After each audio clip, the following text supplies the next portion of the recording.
No Excuses by Brian Tracy. Read by the author. Introduction: The Miracle of Self-Discipline. Mark Twain said that there are 1,000 excuses for failure, but never a good reason. Why are some people more successful than others? Why do some people make more money, live happier lives, and accomplish much more in the same number of years than the great majority? What is the real secret of success? Often I begin a seminar with a little exercise. I ask the audience, how many people here would like to double their incomes? Almost everyone smiles and raises their hands. I then ask, how many people here would like to lose weight, get out of debt, achieve financial independence? Again, everyone smiles, some people cheer, and they all raise their hands. Then I say, wonderful. These are great goals that everyone has.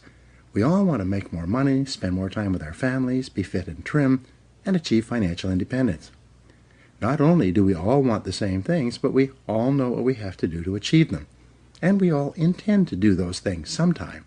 But before we get started, we decide that we need to take a little vacation to a wonderful fantasy place called Someday I'll. We say that someday I'll read that book. Someday I'll start that exercise program. Someday I'll upgrade my skills and earn more money. Someday I'll get my finances under control and get out of debt. Someday I'll do all the things that I know I need to do to achieve all my goals. Someday. Probably 80% of the population lives on someday I'll most of the time. They think and dream and fantasize about all the things they're going to do someday. And who are they surrounded by on someday I'll? Other people on someday I'll. And what is the chief topic of conversation on someday I'll? Excuses. They all sit around and swap excuses for being on the island. Why are you here? They ask each other. And, not surprisingly, their excuses are largely the same. I didn't have a happy childhood. I didn't get a good education. I don't have any money. My boss is really critical. My marriage is no good. No one appreciates me. Or, the economy is terrible. They have come down with the disease of excusitis, which is invariably fatal to success. They all have good intentions, but as everyone knows, the road to hell is paved with good intentions. The first rule of success is simple. Vote yourself off the island. No more excuses. Do it or don't do it, but don't make excuses. Stop using your incredible brain to think up elaborate rationalizations and justifications for not taking action. Do something. Do anything. Get on with it. Repeat to yourself, if it's to be, it's up to me. Losers make excuses. Winners make progress. Now, how can you tell if your favorite excuse is valid or not? It's simple. Look around and ask, is there anyone else who has my same excuse who is successful anyway? When you ask this question, if you're honest, you'll have to admit that there are thousands and even millions of people who've had it far worse than you, who have gone on to do wonderful things with their lives. And what thousands and millions of other people have done, you can do as well, if you try. It's been said that if people put as much energy into achieving their goals as they spend making up excuses for failure, they would actually surprise themselves. But first, you have to vote yourself off the island. Very few people start off with many advantages. Personally, I did not graduate from high school. I worked at laboring jobs for several years. I had a limited education, limited skills, and a limited future. And then I began asking that question. Why are some people more successful than others? This question changed my life. Over the years, I've read thousands of books and articles on the subjects of success and achievement. It seems that the reasons for these accomplishments have been discussed and written about for more than 2,000 years in every conceivable way. One quality that most philosophers, teachers, and experts agree on is the importance of self-discipline. Discipline is what you must have to resist the lure of excuses. It is self-discipline that enables you to vote yourself off the island. It is the key to a great life, and without it, no lasting success is possible. The development of self-discipline changed my life, and it will change yours as well. By continually demanding more from myself, I became successful in sales and then in management. I caught up on my schooling and took an MBA degree in my 30s, which required thousands of hours of determined study. I imported Suzuki vehicles into Canada before anyone else, set up 65 dealerships, and sold $25 million worth of the vehicles. And this is all after I had started with no knowledge of the industry. What I had, however, was the discipline and determination to learn what I needed to know, and then to apply and do what I needed to do. I got into real estate development with no knowledge or experience, applied the power of discipline, which was then backed by hundreds of hours of work and study. I then went on to build shopping centers, industrial parks, office buildings, and residential subdivisions. With self-discipline, I have built successful businesses in training, consulting, speaking, writing, recording, and distribution. My audio and video programs, books, seminars, and training programs have sold more than $500 million worth in 36 languages in 54 countries.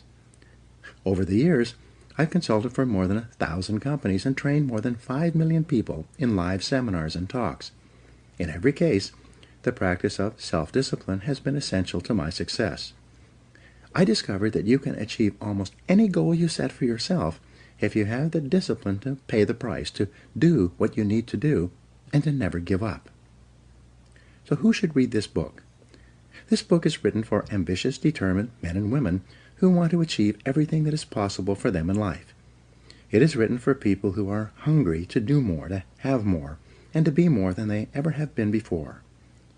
Perhaps the most important insight of all with regard to success is that to achieve greatly, you must become a different person.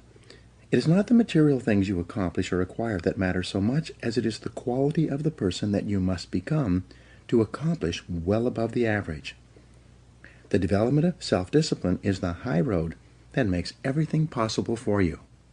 This book will serve as your step-by-step guide to becoming a remarkable person who is capable of making remarkable achievements.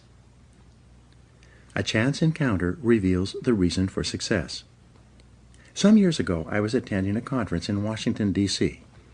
During the lunch break, I was eating at a nearby food fair. The area was crowded, so I sat down at the last open table by myself, even though it was a table for 4. A few minutes later, an older gentleman and a younger woman who appeared to be his assistant came along, carrying trays of food and obviously looking for a place to sit. Having lots of room at my table, I immediately arose and invited the older gentleman to join me. He was hesitant, but I insisted. Finally, he sat down quite thankfully, and we began to chat over lunch. It turned out that his name was Kopmeyer. As it happened, I immediately knew who he was. He was a legend in the field of success and achievement. Kopmeyer had written 4 best-selling books, each of which contained 250 success principles that he had derived from more than 50 years of research and study. I had read all 4 books from cover to cover, each more than once. After we had chatted for a while, I asked him the question that many people in this situation would ask. Of all the 1,000 success principles that you have discovered, which do you think is the most important? He smiled at me with a twinkle in his eye, as if he had been asked this question many times, and he replied without hesitating. The most important success principle of all was stated by Elbert Hubbard, one of the most prolific writers in American history, at the beginning of the 20th century. He said, "Self-discipline is the ability to do what you should do, when you should do it, whether you feel like it or not." He went on to say, there are 999 other success principles that I have found in my reading and experience. But without self-discipline, none of them work. With self-discipline, they all work. Thus, self-discipline is the key to personal greatness. It's the magic quality that opens all doors for you and makes everything else possible. With self-discipline, the average person can rise as far and as fast as his talents and intelligence can take him. But without self-discipline, a person with every blessing of background, education, and opportunity will seldom rise above mediocrity. Your 2 worst enemies. Just as self-discipline is the key to success, the lack of self-discipline is the major cause of failure, frustration, underachievement, and unhappiness in life. It causes us to make excuses and sell ourselves short. Perhaps the 2 biggest enemies of success, happiness, and personal fulfillment are first, the path of least resistance, and second, the expediency factor. The path of least resistance is what causes people to take the easy way in almost every situation. They seek shortcuts to everything. They arrive at work at the last minute and leave at the first opportunity. They look for get-rich-quick schemes and easy money. Over time, they develop the habit of always seeking an easier, faster way to get the things they want, rather than doing what is hard but necessary to achieve real success. The expediency factor, which is an extension of the law of least resistance, is even worse when leading people to failure and underachievement. This principle says, people invariably seek the fastest and easiest way to get the things they want right now, with little or no concern for the long-term consequences of their behaviors. In other words, most people do what is expedient, what is fun and easy, rather than what is necessary for success. Every day, and every minute of every day, there's a battle going on inside of you between doing what is right, hard, and necessary, like the angel on one shoulder, or doing what is fun, easy, and of little or no value, like the devil on your other shoulder. Every minute of every day you must fight and win this battle with the expediency factor and resist the pull of the path of least resistance if you truly desire to become everything you are capable of becoming. Take control of yourself. Another definition of self-discipline is self-mastery. Success is only possible when you can master your own emotions, appetites, and inclinations. People who lack the ability to master their appetites become weak and dissolute, as well as unreliable in other things as well. Self-discipline can also be defined as self-control. Your ability to control yourself and your actions, control what you say and do, and ensure that your behaviors are consistent with your long-term goals and objectives is the mark of the superior person. Discipline has been defined as self-denial. This requires that you deny yourself the easy pleasures, the temptations that lead so many people astray, and instead discipline yourself to do only those things that you know are right for the long term and appropriate for the moment. Self-discipline requires delayed gratification, the ability to put off satisfaction in the short term in order to enjoy greater rewards in the long term. Think long term. Sociologist Dr. Edward Banfield of Harvard University conducted a 50-year study into the reasons for upward socioeconomic mobility in America.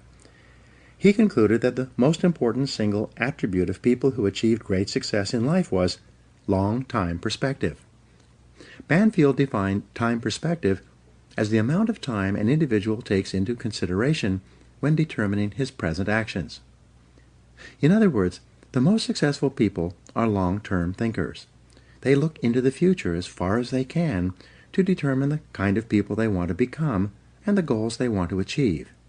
They then come back to the present and determine the things that they will have to do or not do to achieve their desired futures. This practice of long-term thinking applies to work, career, marriage, relationships, money, and personal conduct, each of which is covered in the pages ahead. Successful people make sure that everything they do in the short term is consistent with where they want to end up in the long term. They practice self-discipline at all times. Perhaps the most important word in long-term thinking is sacrifice.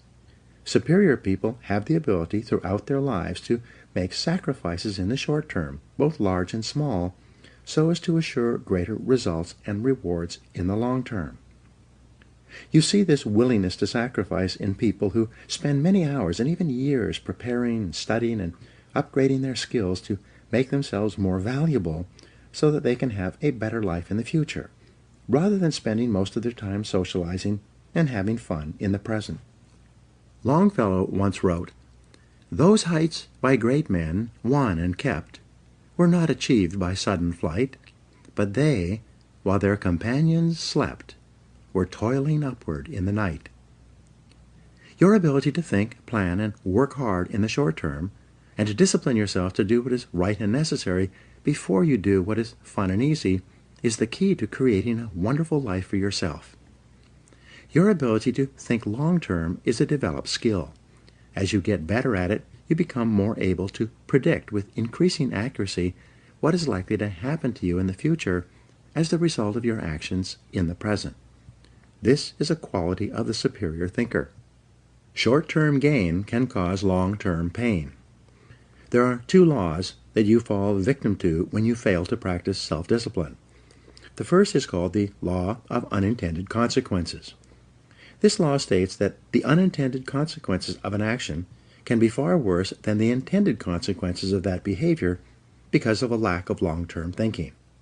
The second law is the law of perverse consequences, which says that a short-term action aimed at immediate gratification can lead to perverse or the opposite consequences from those at which it was aimed.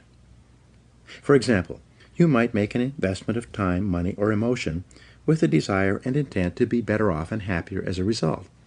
But because you acted without carefully thinking or doing your homework, the consequences of your behavior turned out to be far worse than if you had done nothing at all.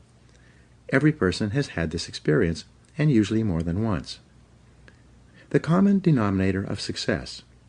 Herbert Gray, a businessman, conducted a long-term study searching for what he called the common denominator of success.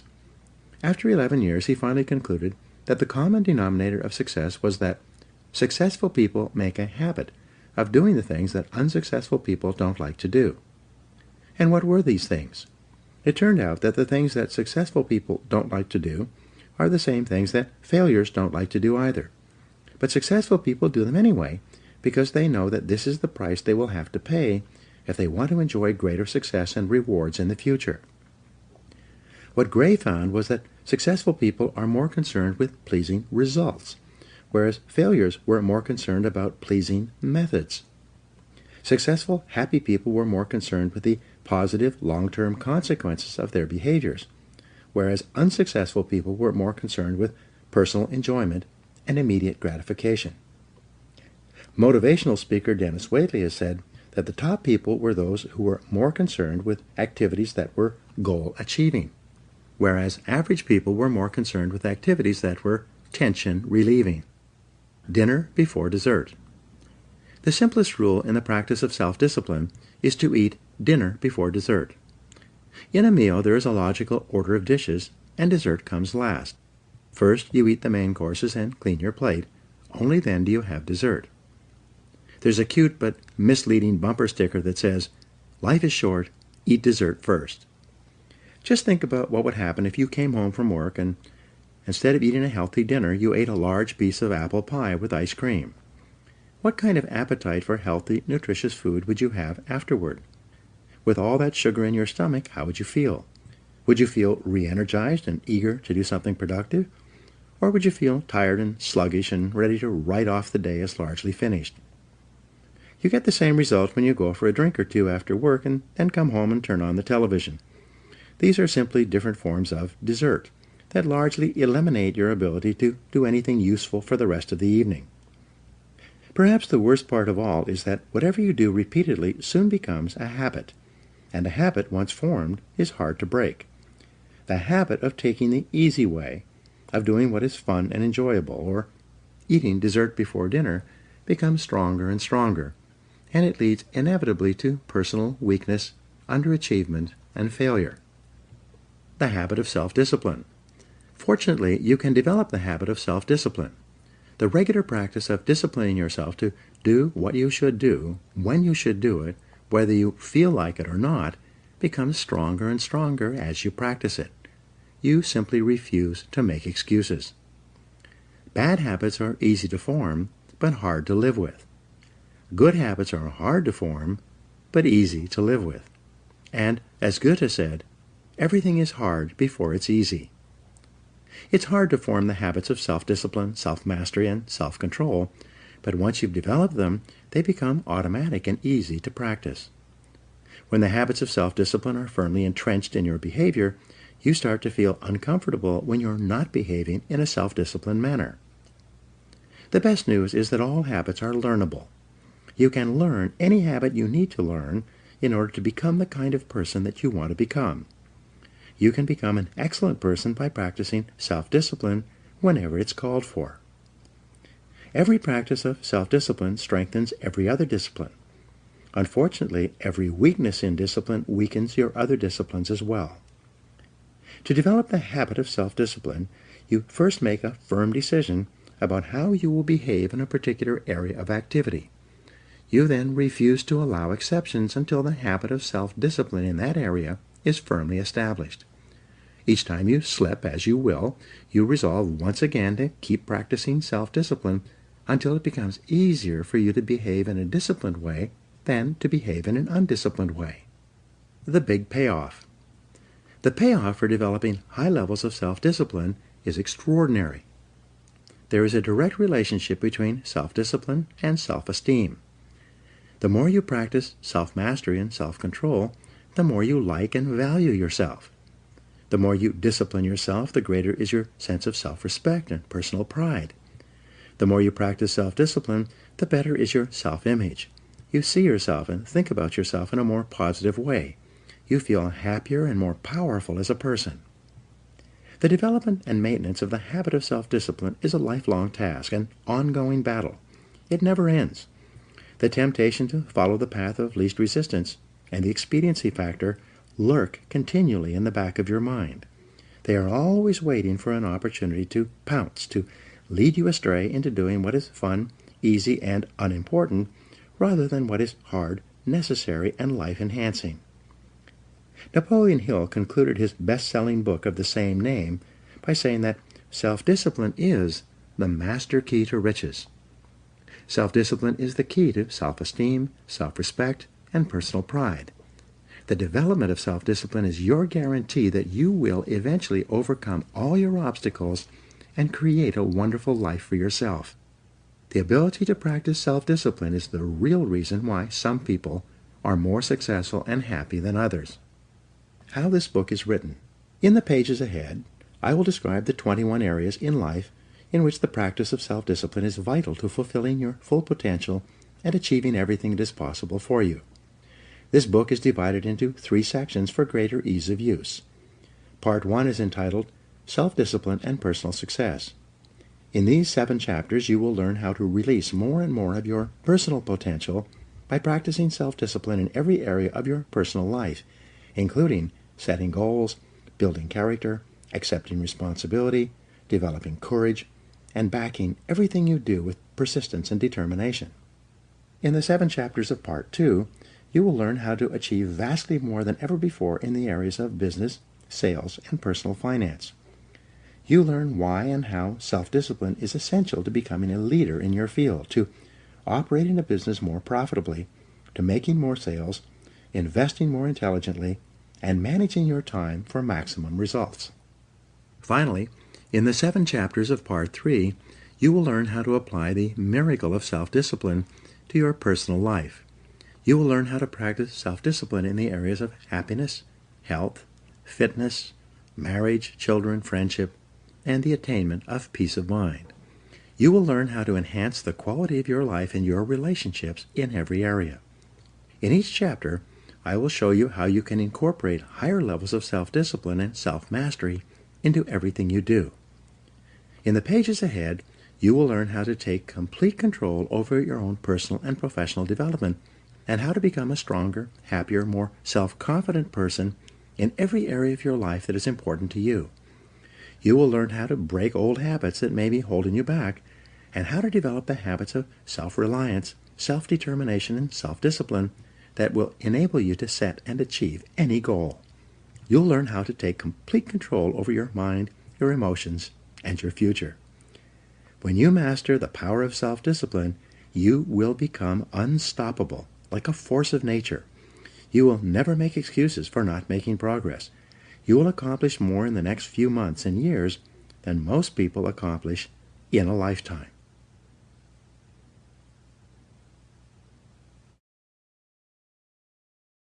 Part 1.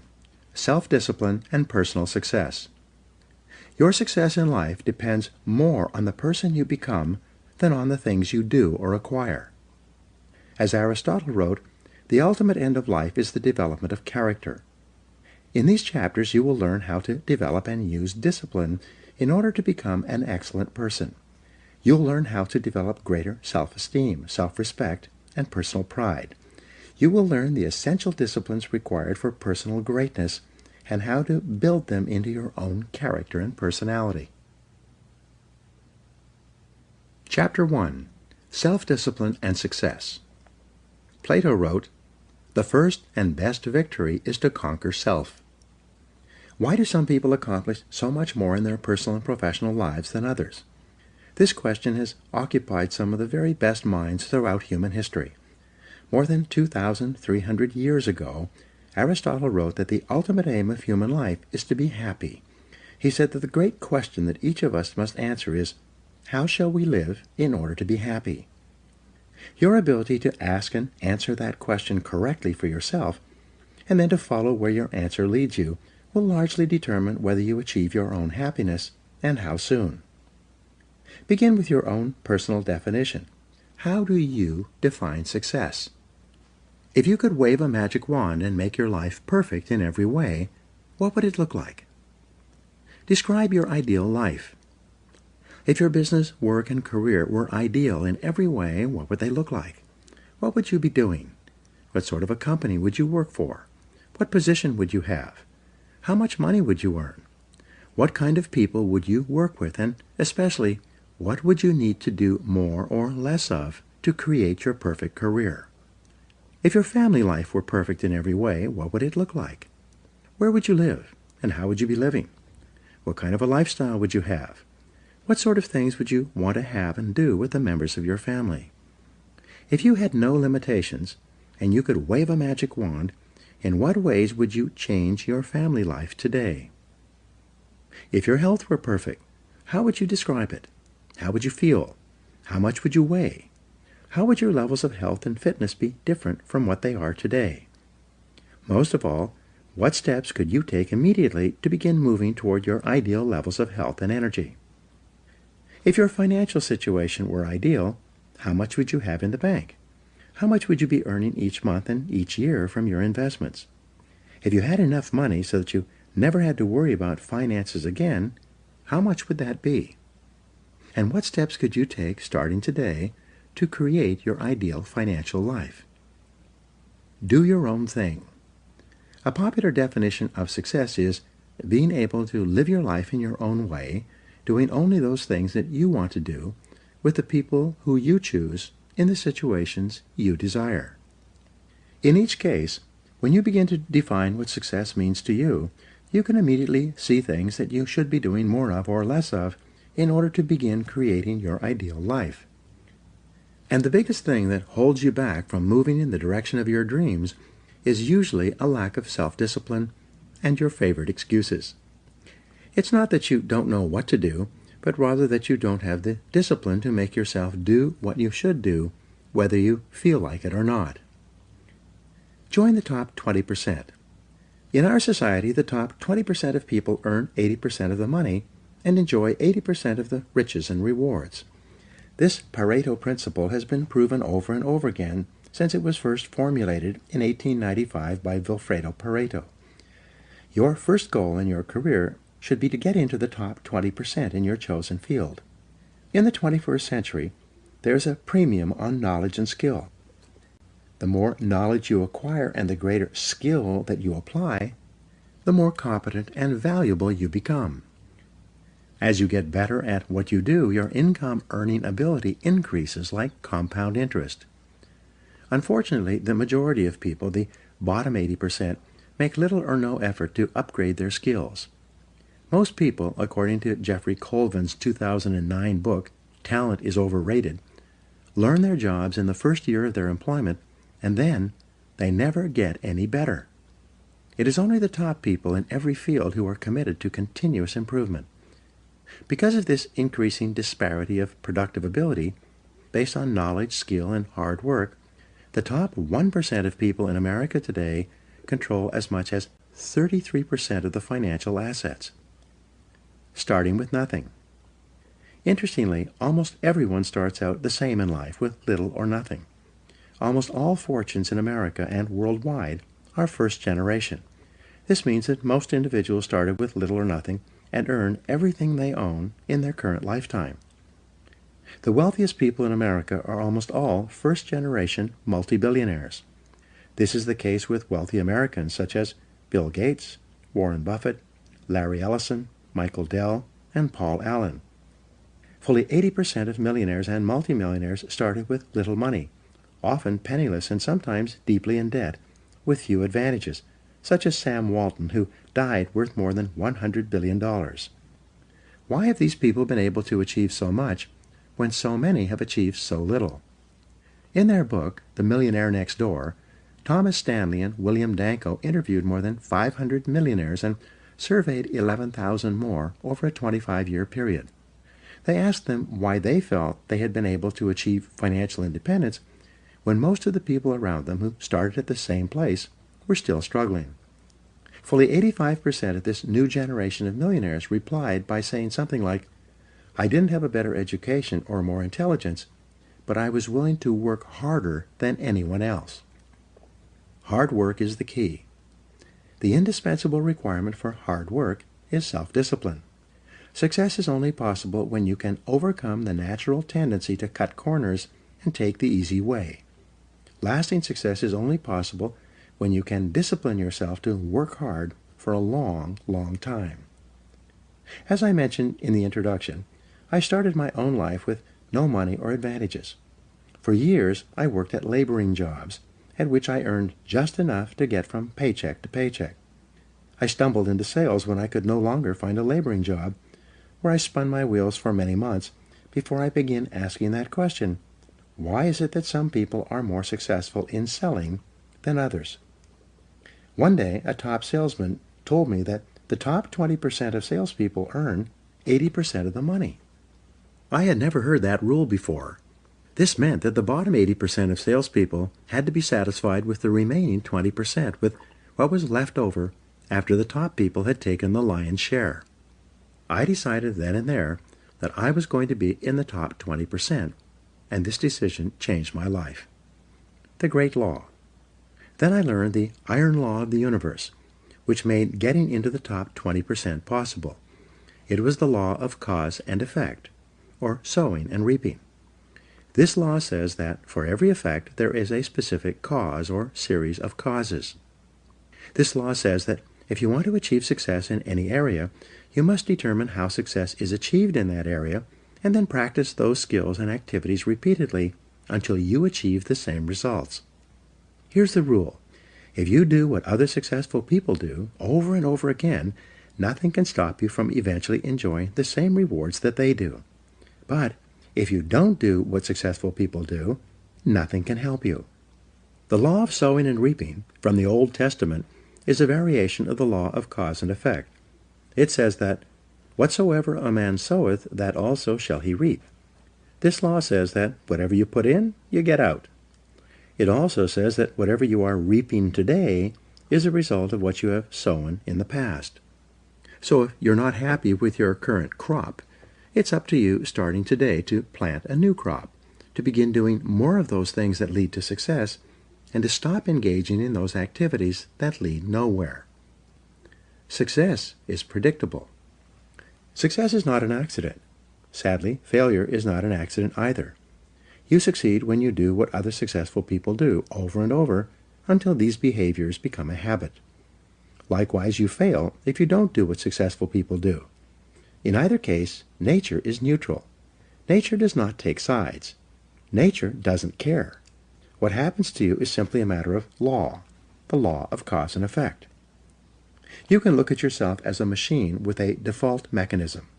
Your default mechanism is the almost irresistible attraction of the expediency factor and the path of least resistance that I described in the introduction. In the absence of self-discipline, your default mechanism goes off automatically. This is the main cause of underachievement and the failure to realize your true potential. When you are not working deliberately, consciously, and continuously to do, be, and have those things that constitute success for you, your default mechanism is at work. You end up doing those fun, easy, and low-value things in the short term that lead to frustration, financial worries, and failure in the long term. The great oil man, H.L. Hunt, who was at one time the richest self-made billionaire in the world, was once asked by a television journalist for his secrets of success. He replied there are only 3 requirements for success. First, decide exactly what it is you want in life. Second, determine the price that you're going to have to pay to get the things you want. And third, and this is most important, resolve to pay that price. One of the most important requirements for success, once you have decided what it is that you want, is the quality of willingness. Successful people are willing to pay the price, whatever it is and for as long as it takes, until they achieve the results they desire. Everyone wants to be successful. Everyone wants to be healthy, happy, thin, and rich. But most people are not willing to pay the price. Occasionally, they may be willing to pay part of the price, but they're not willing to pay the whole price. They always hold back. They always have some excuse or rationalization for not disciplining themselves to do everything that they need to do to achieve their goals. Pay the price. How can you tell when you have paid the full price of success? It's simple. Look around you. There it is.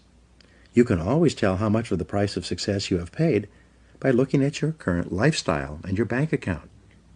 By the law of correspondence, your outer world will, like a mirror, always reflect the person you are and the price that you have paid on the inside. There's an interesting point about the price of success. It must always be paid in full and in advance. Success, however you define it, is not like a restaurant where you pay after you've enjoyed your meal. Instead, it's like a cafeteria, where you can choose whatever you want, but you must pay for it before you eat it.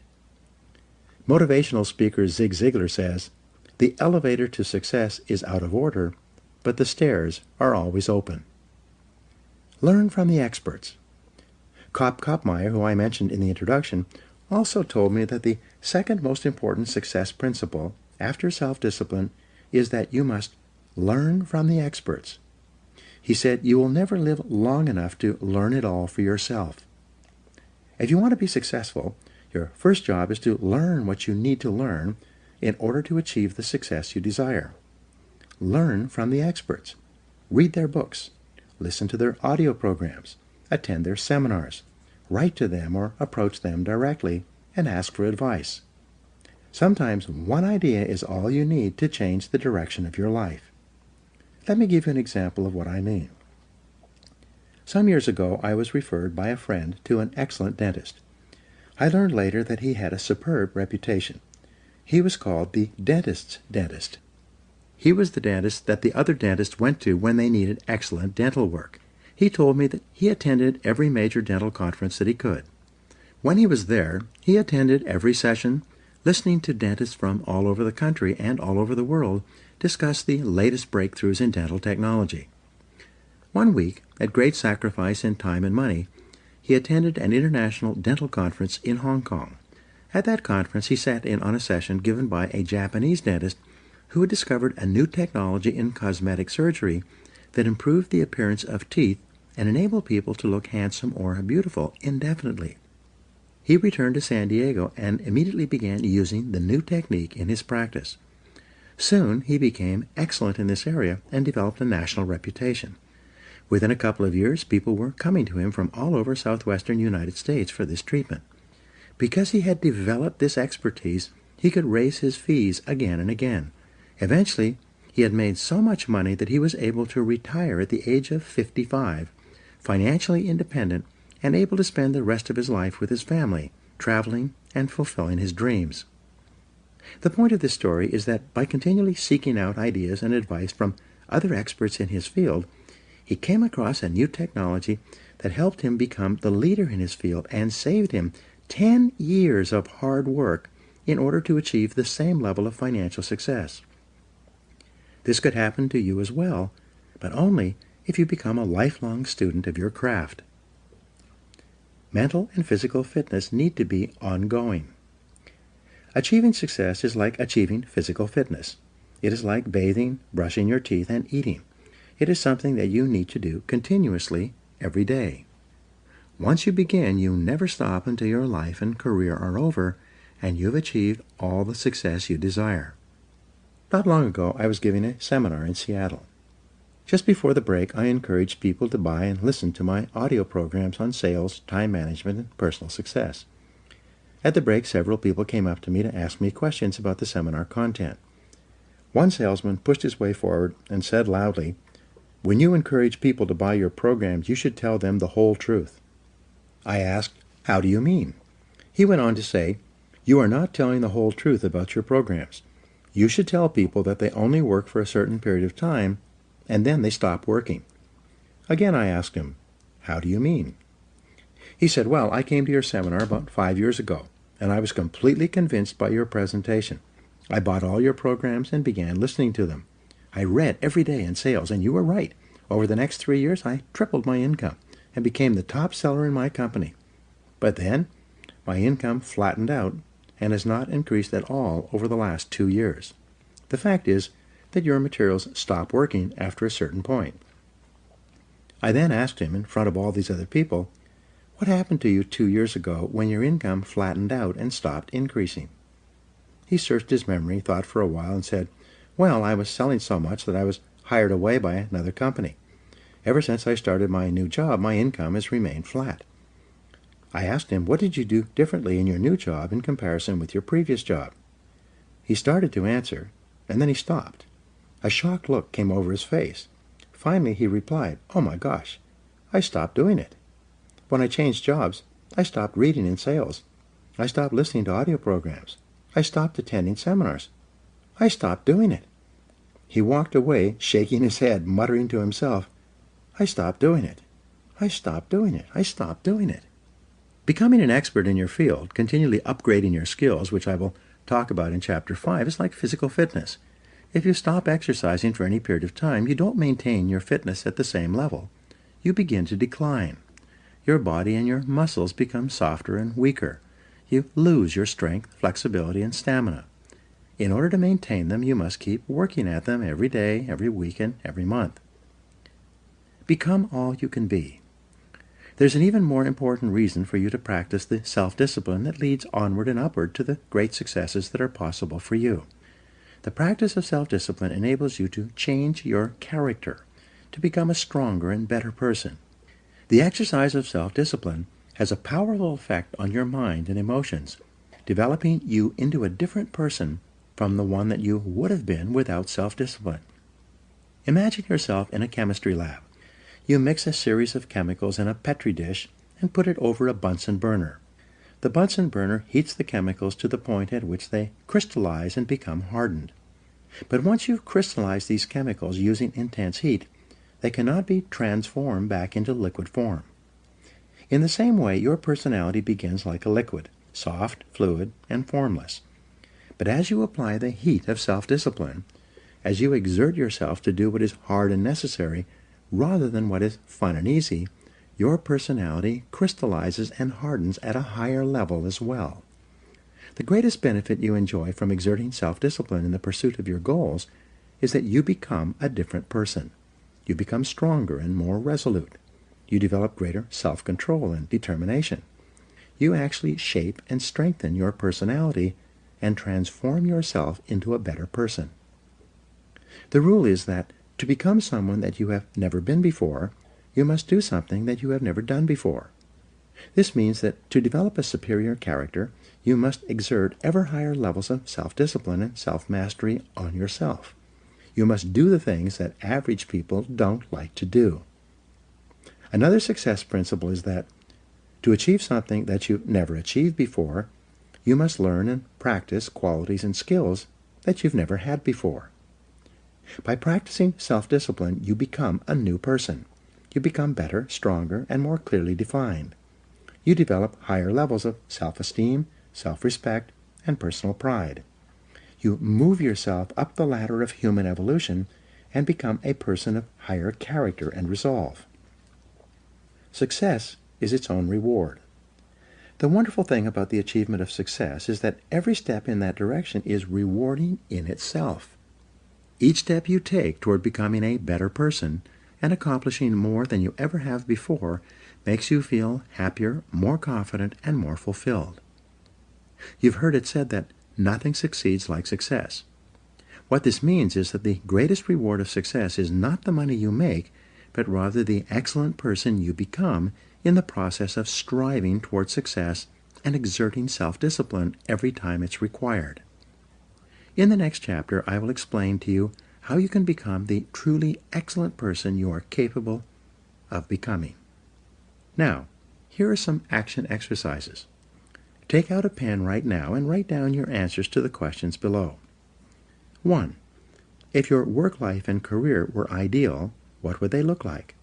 What one discipline could you develop that would help you to achieve it? 2. If your family life were ideal, what would it look like? And what one discipline would help you the very most to make it a reality? 3. If your health were perfect in every way, what discipline would you have that would make that possible?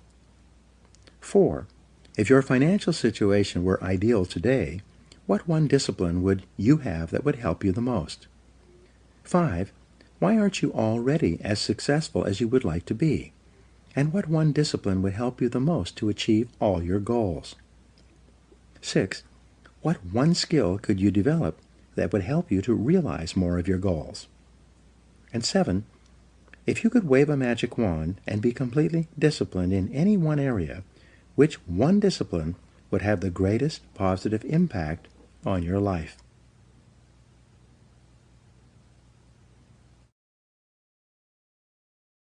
Chapter 2. Self-Discipline and Character. Henry Ward Beecher wrote, "Hold yourself responsible for a higher standard than anyone else expects of you. Never excuse yourself, never pity yourself. Be a hard master to yourself, and be lenient to everyone else." The development of character is the great business of life. Your ability to develop a reputation as a person of character and honor is the highest achievement of both social and business life. Ralph Waldo Emerson wrote, "What you do speaks so loudly that I cannot hear a word you say."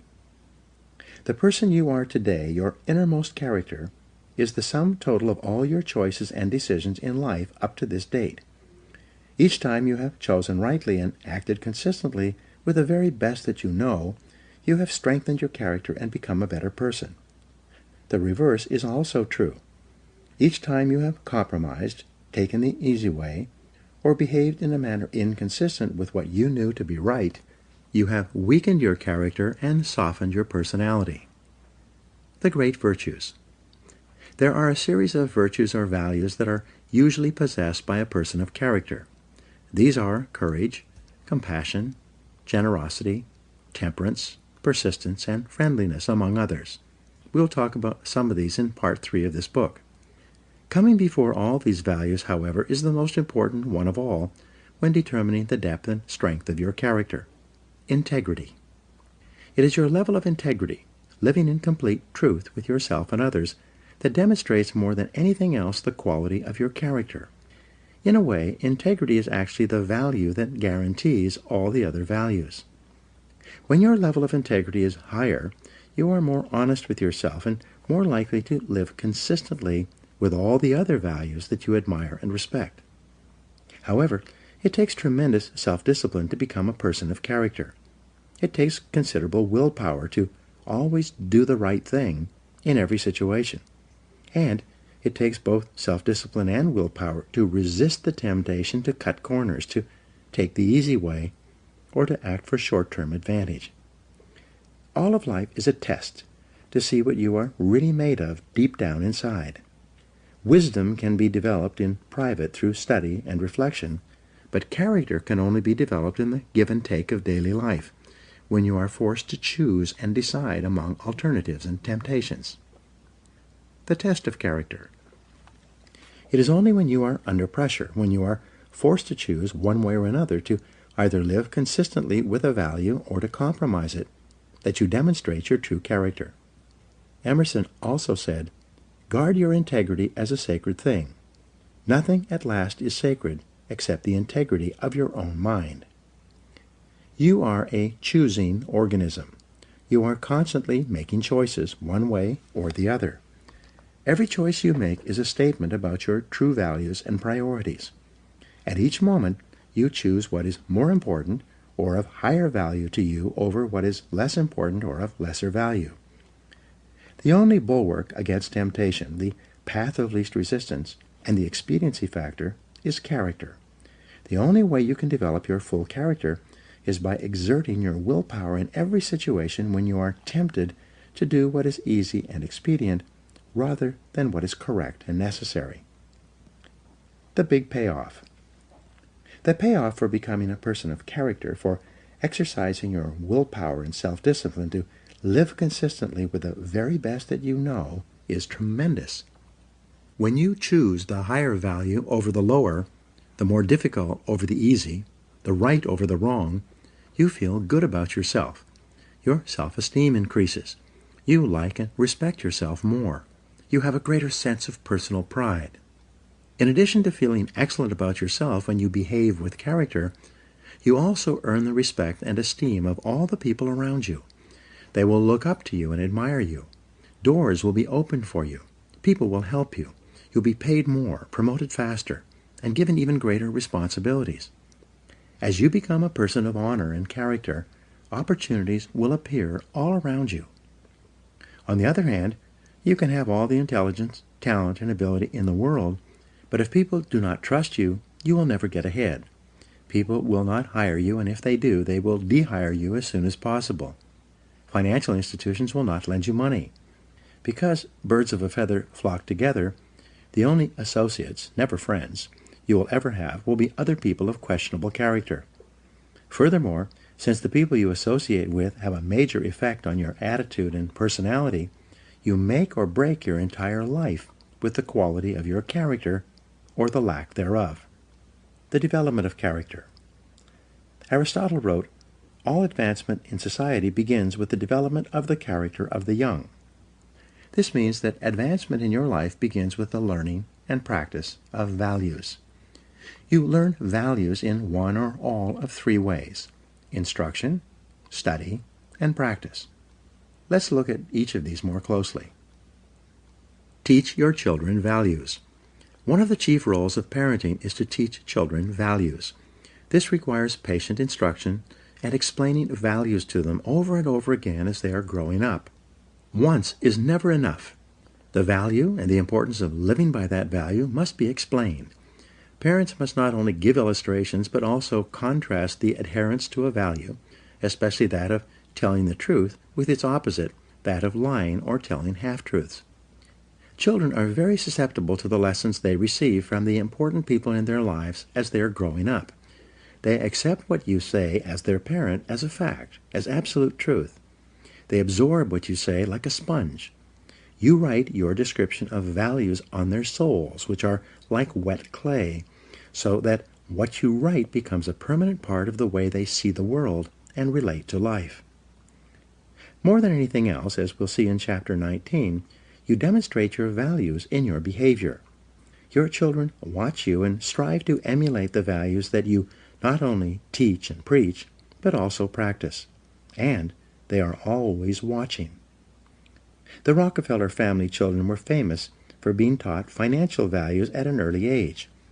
Even though their father was one of the richest men in America, the children were given tasks and chores to perform before they received their allowances. They were then instructed on how to spend their allowances, how to save, how much to give to charity, and how much to invest.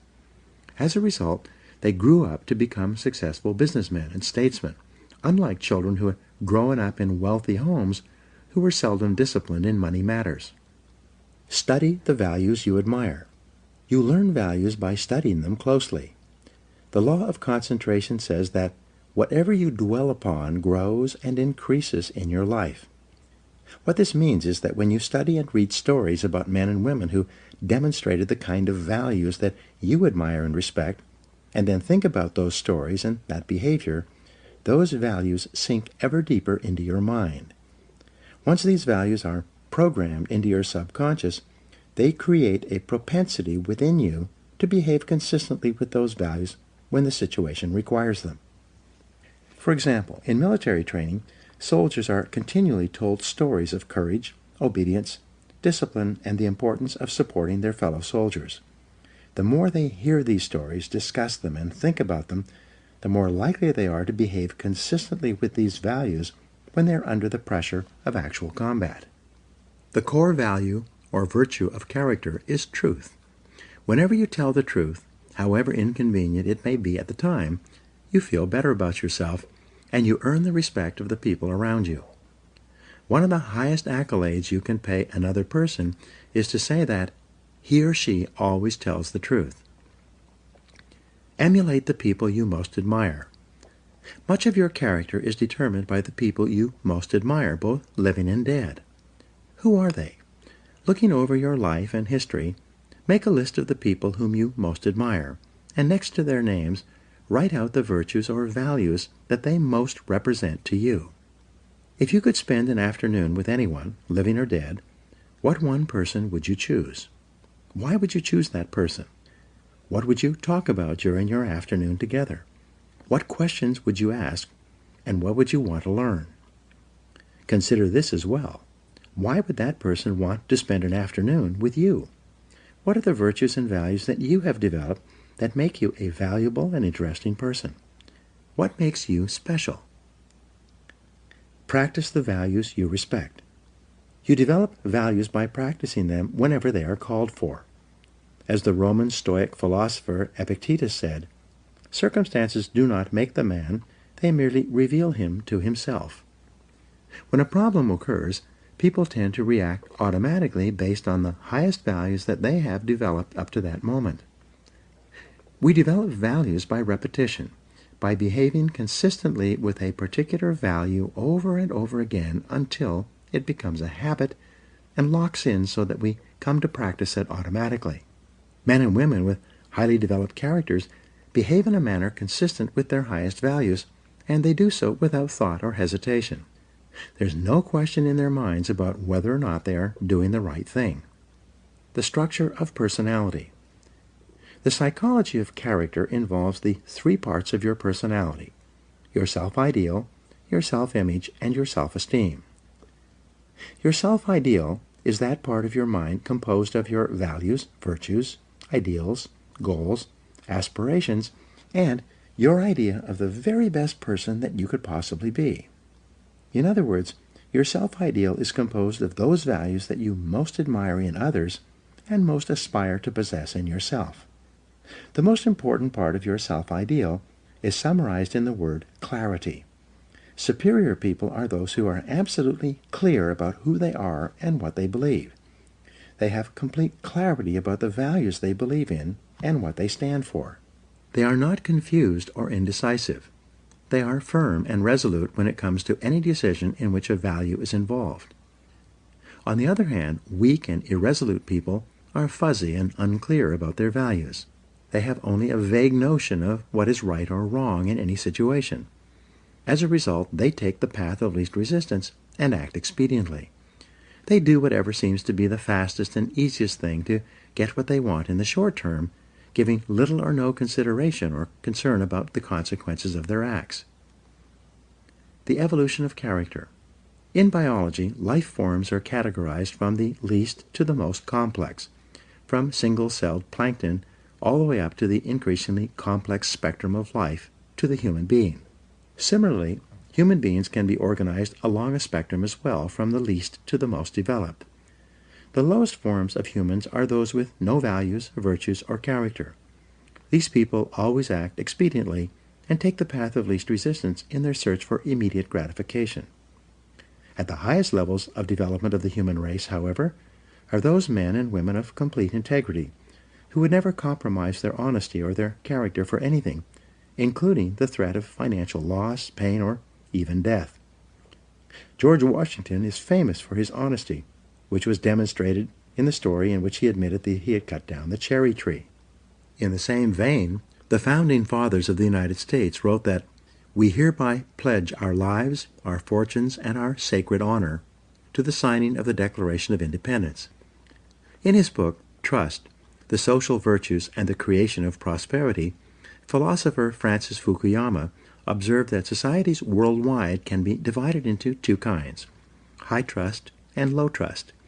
He also argues that the highest trust societies, those in which integrity is most admired, encouraged, and respected, are also the most law-abiding, free, and prosperous. At the other end of the societal spectrum, however, are those societies characterized by tyranny, thievery, dishonesty, and corruption. Each of these are, without exception, both undemocratic and poor. Trust is the key.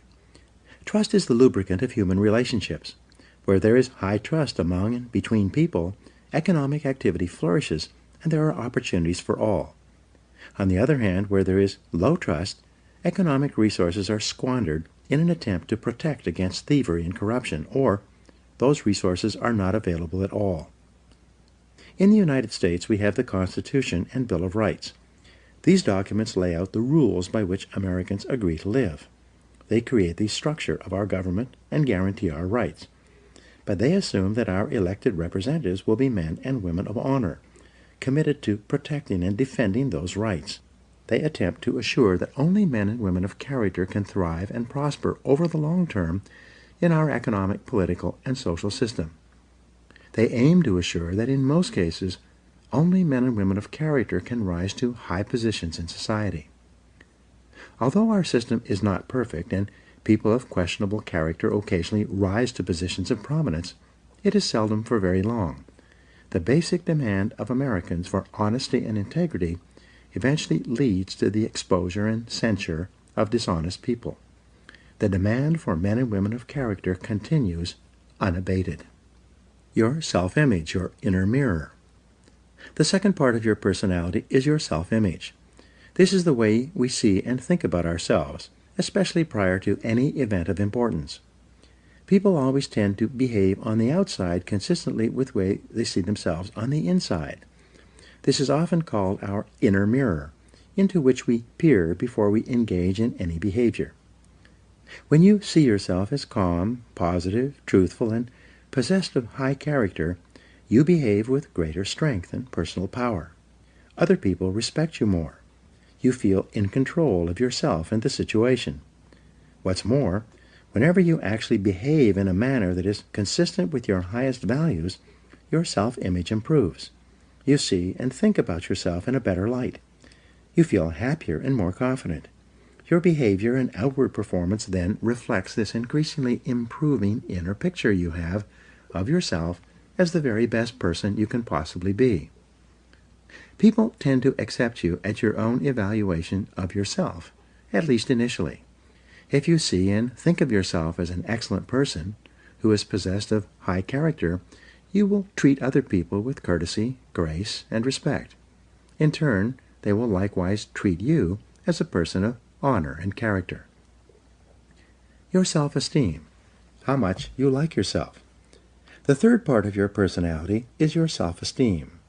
This is how you feel about yourself, your emotional core. Your self-esteem is defined as how much you like yourself. But it's more than only this. The more you see yourself as a valuable and important person, the more positive and optimistic you will be.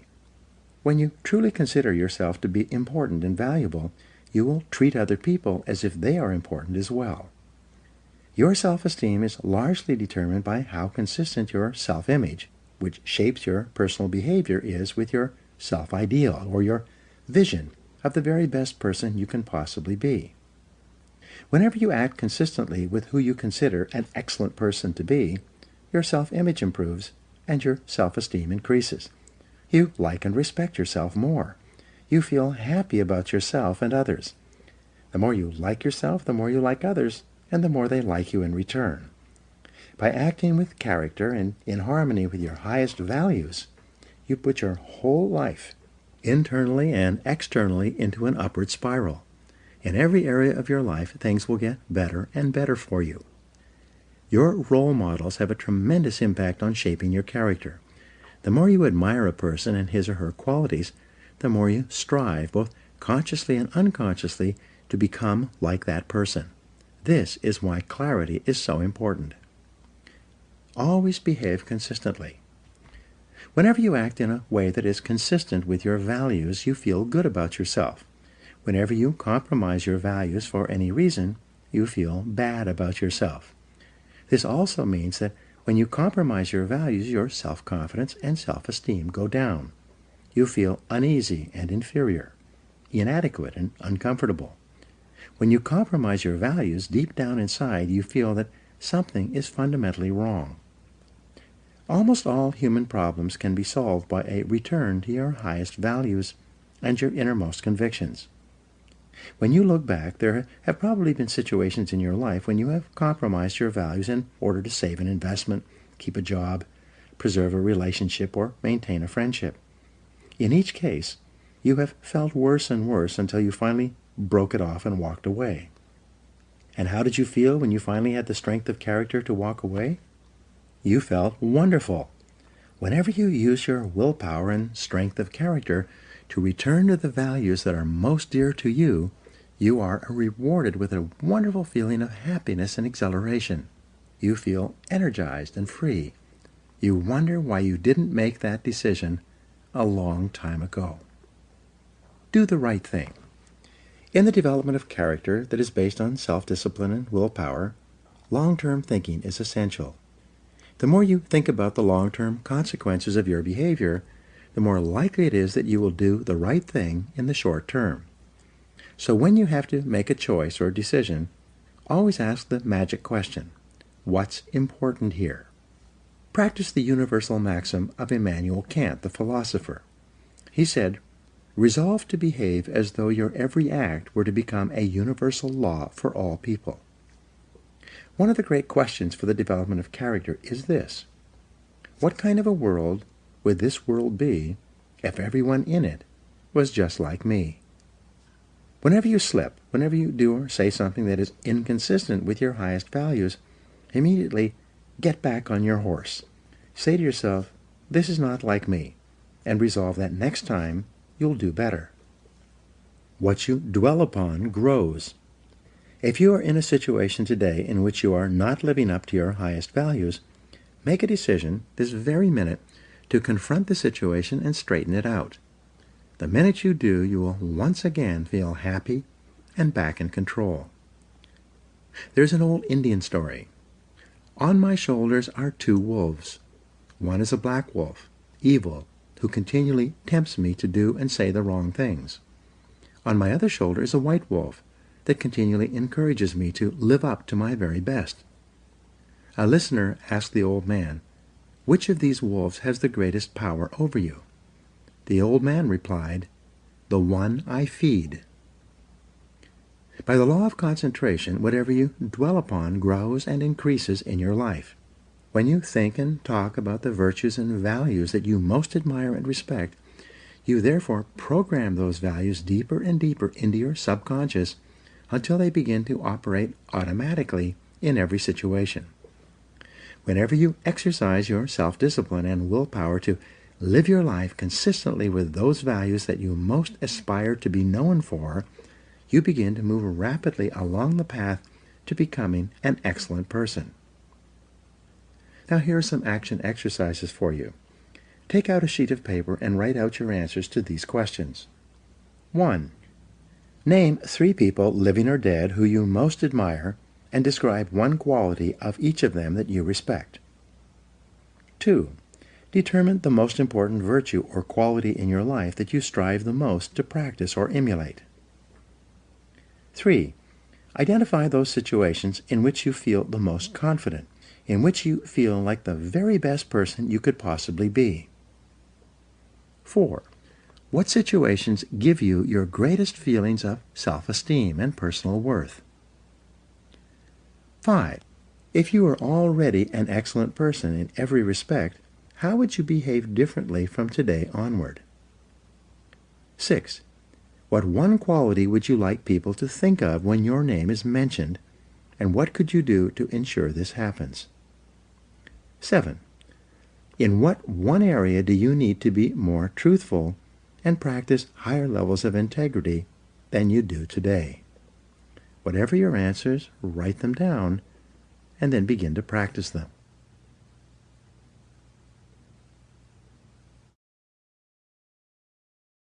Chapter 3. Self-Discipline and Responsibility. J. Paul Getty said, the individual who wants to reach the top in business must appreciate the might and force of habit. He must be quick to break those habits that can break him, and hasten to adopt those practices that will become the habits that help him achieve the success he desires. Your ability and willingness to discipline yourself to accept personal responsibility for your life is essential to happiness, health, success, achievement, and personal leadership. Accepting responsibility is one of the hardest of all disciplines, but without it, no success is possible. The failure to accept responsibility and the attempt to foist responsibility for things in your life that make you unhappy onto other people, institutions, and situations completely distorts cause and effect, undermines your character, weakens your resolve, and diminishes your humanity. It leads to making endless excuses. My great revelation. When I was 21, I was living in a tiny apartment and working as a construction laborer. I had to get up at 5 a.m. so that I could take 3 buses to work in order to be there by 8 a.m. I didn't get home until 7 p.m., tired out from carrying construction materials all day. I was making just enough money to get by, and I had no car, almost no savings, and just enough clothes for my needs. I had no radio or television. It was in the middle of a cold winter with the temperature at minus 35 degrees Fahrenheit, so I seldom went out in the evening. Instead, if I had enough energy, I sat in my small apartment at my little table in my kitchen nook and read. One evening, late at night, as I was sitting there by myself at the table, it suddenly dawned on me that this is my life. This life was not a rehearsal for something else. The game was on, and I was the main character, as in a play.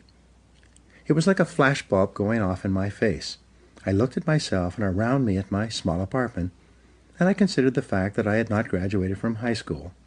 The only work that I was qualified to do was manual labor. I earned just enough money to pay my basic expenses, and I had very little left over at the end of the month. I suddenly knew that unless I changed, nothing else was going to change. No one else was going to do it for me. In reality, no one else really cared. I realized at that moment that from that day forward, I was completely responsible for my life and for everything that happened to me. I was responsible. I could no longer blame my situation on my difficult childhood or mistakes I had made in the past. I was in charge. I was in the driver's seat. This was my life, and if I didn't do something to change it, it would go on like this indefinitely by the simple force of inertia. This revelation changed my life. I was never the same again. From that moment on, I accepted more and more responsibility for everything in my life. I accepted responsibility for doing my job better than before, rather than doing only the minimum that was necessary to avoid getting fired. I accepted responsibility for my finances, my health, and especially my future. The very next day, I went down to a local bookstore at my lunch break and began the lifelong practice of buying books with information, ideas, and lessons that could help me. I dedicated my life to self-improvement, to continuous learning in every way possible. For the rest of my business life, right up to the present moment, whenever I have wanted or needed to learn something to help me, I have returned to learning, to reading, to listening to audio programs, and attending courses and seminars. I found that you could learn anything you need to learn in order to accomplish any goal you set for yourself. Over time, I learned that fully 80% of the population never accepts complete responsibility for their lives. They continually complain, criticize, make excuses, and blame other people for things in their lives about which they're not happy. The consequences of this way of thinking, however, can be disastrous. They can sabotage all hopes for success and happiness later in life. From childhood to maturity. When you are growing up, from an early age you become conditioned to see yourself as not responsible for your life. This is normal and natural. When you're a child, your parents are in charge. They make all your decisions. They decide what food you will eat, what clothes you will wear, what toys you will play with, what home you will live in, what school you will attend, and what activities you will engage in during your spare time. Because you are young, innocent, and unknowing, you do what they want you to do. You have little choice or control. As you grow up, however, you begin to make more and more of your own decisions in each of these areas. But because of your early programming, you are conditioned unconsciously to feel that someone else is still responsible for your life, that there's still someone else out there who can or should take care of you. Most people grow up believing that if something goes wrong, someone else is responsible. Someone else is to blame. Someone else is guilty. Someone else is the villain, and they are the victim. As a result, most people make more and more excuses for the things in their lives, past and present, that make them unhappy. Get over the mistakes your parents made. If your parents criticized you or got angry with you for mistakes you made when you were growing up, you began to unconsciously assume that somehow you were at fault. If your parents punished you physically or emotionally for doing or not doing something that pleased or displeased them, you felt inferior and inadequate. When your parents withheld their love to punish you for not doing something they demanded, you might have grown up with deep feelings of guilt, unworthiness, and undeservingness. All these negative feelings could then intersect to make you feel like a victim, like you are not responsible for yourself or your life once you became an adult. The most common feeling that we have as adults, if we have been raised in a critical home environment, is the feeling that I'm not good enough. Because of this feeling, we compare ourselves unfavorably to others. We think that other people who seem to be happier or more confident are better than us. We develop feelings of inferiority. This can become an emotional trap. The fatal fallacy. If we think for any reason that others are better than us, we unconsciously assume that we must be worse than they are. If they are worth more than we are, we assume that we must be worth less. This feeling of inadequacy or worthlessness lies at the root of most personality problems in our lives, as well as most political and social problems in our world, both nationally and internationally. To escape from these feelings of guilt and worthlessness that have been instilled in us as the result of destructive criticism in childhood, we lash out at our world, other people, and situations. In any part of our life with which we are unhappy or discontented, our first reaction is to look around and ask, who's to blame? Most religions teach the concept of sin, which states that whenever something goes wrong, someone is to blame. Someone has done something bad. Someone is guilty. Someone must be punished. This whole idea of guilt and punishment leads to ever-increasing feelings of anger, resentment, and irresponsibility. An attitude of irresponsibility. Our courts today are clogged with thousands of people demanding redress and payment for something that went wrong in their lives. Backed up by ambitious plaintiff lawyers, people go to court demanding compensation, even if they themselves are completely at fault for what happened, especially if they are at fault. People don't want to accept responsibility. People spill hot coffee on themselves and sue the fast food restaurant that sold them the coffee in the first place. People get drunk and drive off the road and then turn around and sue the manufacturer of the 15-year-old car they were driving. People climb up on a stepladder and lean over too far, falling to the ground.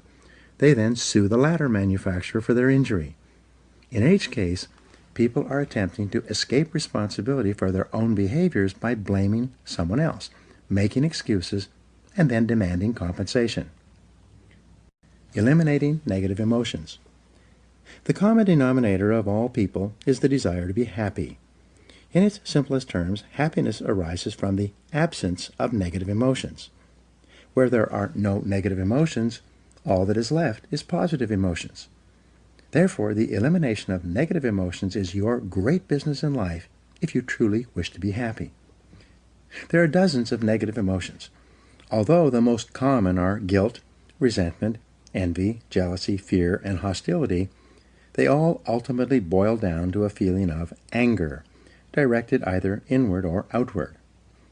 Anger is directed inwardly when you bottle it up rather than expressing it constructively to others. Anger is directed outwardly when you criticize or attack other people. Psychosomatic illness. Negative emotions are the major causes of psychosomatic illness. This occurs when the mind, psycho, makes the body, soma, sick. Negative emotions, especially as expressed in the form of anger, weaken your immune system and make you susceptible to colds, flu, and other diseases. Uncontrolled bursts of anger can actually bring about heart attacks, strokes, and nervous breakdowns. Here's the great discovery. All negative emotions, especially anger, depend for their very existence on your ability to blame someone or something else for something in your life that you're not happy about. It takes tremendous self-discipline to refrain from blaming others for our problems.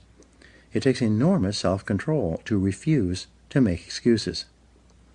It takes tremendous self-discipline for you to accept complete responsibility for everything you are, everything you become, and everything that happens to you.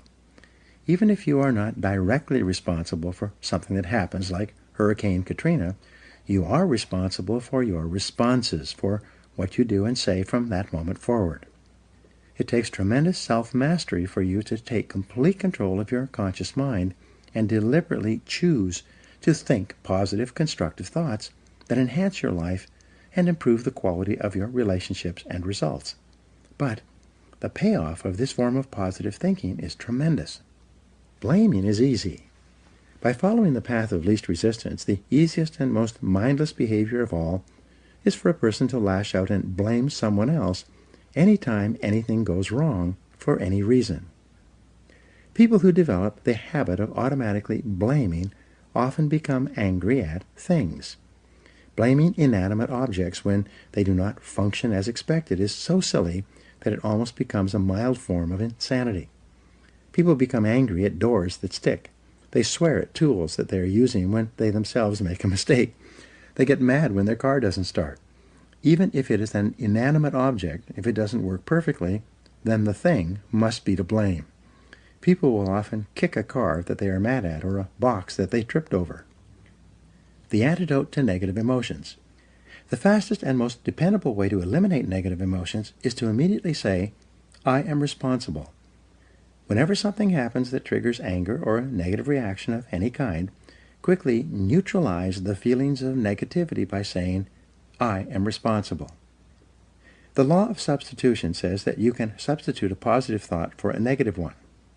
Since your mind can only hold one thought at a time, when you deliberately choose the positive thought, I am responsible, you cancel out any other thought or emotion at that moment. It is not possible to accept responsibility and remain angry at the same time. It's not possible to accept responsibility and experience negative emotions. It's not possible to accept responsibility without becoming calm, clear, positive, and focused once more. As long as you are blaming someone else for something in your life that you don't like, you will remain a mental child. You continue to see yourself as small and helpless, like a victim. You continue to lash out. However, when you begin to accept responsibility for everything that happens to you, you transform yourself into a mental adult. You will see yourself as being in charge of your own life and no longer a victim. In Alcoholics Anonymous, people who are having problems with drinking attend meetings with others going through the same situation. What they have found is that until the individual accepts responsibility for his or her problems, both with alcohol and in other areas of life, no progress is possible. But after the person accepts responsibility, everything is possible. This is true with almost every difficult situation in life in which you project your unhappiness onto other people or factors outside yourself. Money and emotions. Many of our biggest problems and concerns in life have to do with money, earning it, spending it, investing it, and especially losing it. As a result, many of our negative emotions are associated with money in some way. However, the fact is that you are responsible for your financial life. You choose. You decide. You are in charge. You cannot blame your financial problems or situation on other people. You are in the driver's seat. So it is only when you accept responsibility for your income. Who chose to accept the job you are working at? Your bills. Who spent the money that put you into debt? And your investments. Who made those decisions? Can you move from becoming an economic child to an economic adult? Responsibility and control. There's a direct relationship between the acceptance of responsibility and the amount of personal control you feel you have over your life. This means that the more you accept responsibility, the greater sense of control you experience. There's also a direct relationship between the amount of control you feel you have and how positive you feel. The more you feel that you have a high sense of control in the important areas of your life, the more positive and happy you are in everything you do. When you accept responsibility, you feel strong, powerful, and purposeful. Accepting responsibility eliminates the negative emotions that rob you of happiness and contentment. In every situation, the antidote to negative emotions is to say, I am responsible. Then, look into the situation to find the reasons why you are responsible for what happened or for what is going on. Your intelligence is like a double-edged sword. It can cut in either direction. You can use your intelligence to rationalize, justify, and blame other people for things you're not happy about, or you can use your intelligence to find reasons why you are responsible for what happened, and then take action to solve the problem or resolve the situation. You can make excuses, or you can make progress. You choose. Even if an accident has occurred, such as your car being damaged in the parking lot while you were at work, you may not be legally at fault for the accident, but you are still responsible for your responses, for how you behave as a result of what happened. Never complain, never explain. The mark of the leader, the truly superior person, is that he or she accepts complete responsibility for the situation. It's not possible to imagine a true leader who whines and complains rather than taking action when problems and difficulties arise. This sense of responsibility is the mark of the highly developed personality. You take responsibility for your life by resolving in advance that you will not become upset or angry over something that you cannot affect or change. Just as you do not become angry about the weather, you do not become angry over circumstances and situations over which you have no control. Furthermore, you especially do not allow yourself to be angry and unhappy in the present because of unhappy experiences or situations from the past. You say, "What cannot be cured must be endured." It's amazing how many people are unhappy today because of a past event, even something that happened many years ago. Each time they think of the negative experience, they become angry or depressed once more. The good news is that at any time you can stop thinking about discussing and rehashing the past. You can let it go and begin thinking instead about your goals and your unlimited future. As Helen Keller said, "When you turn toward the sunshine, the shadows fall behind you." Self-mastery and self-control. Any self-discipline, self-mastery, and self-control begins with taking responsibility for your emotions. You take charge of your emotions by accepting 100% responsibility for yourself and for your responses to everything that happens to you. You refuse to make excuses, complain, criticize, or blame other people for anything. Instead, you say, "I am responsible," and then you take action of some kind. The only antidote is action. The only real antidote for anger or worry is purposeful action in the direction of your goals, which is the subject of the next chapter. Before you turn to that, however, resolve today to first take complete control of your thoughts, feelings, and actions, and then to get so busy working on things that are important to you that you don't have time to think about or express negative emotions to or about anyone for any reason. When you exert your self-discipline and willpower in the acceptance of personal responsibility for your life, you take complete control of your thoughts and feelings. By doing so, you become a much more effective, happy, and positive person in everything you do. Now here are some action exercises for you. 1. Resolve today to accept 100% responsibility for everything you are and for everything you become. Never complain, never explain. 2. Look into your past and select a person or incident that still makes you unhappy today. Instead of justifying your negative feelings, look for reasons why you were partially responsible for what happened. 3. Select a relationship in your past that made you unhappy, and then give 3 reasons why you were responsible for what occurred. 4.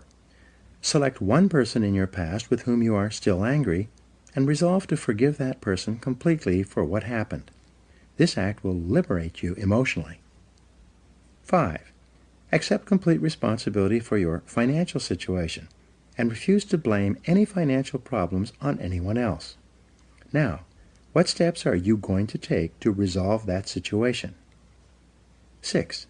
Accept complete responsibility for your family situation with each person, and then take immediate action to improve your relationships wherever there may be problems.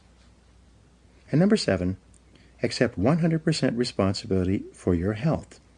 Resolve today to do or stop doing whatever is necessary for you to attain excellent all-around health.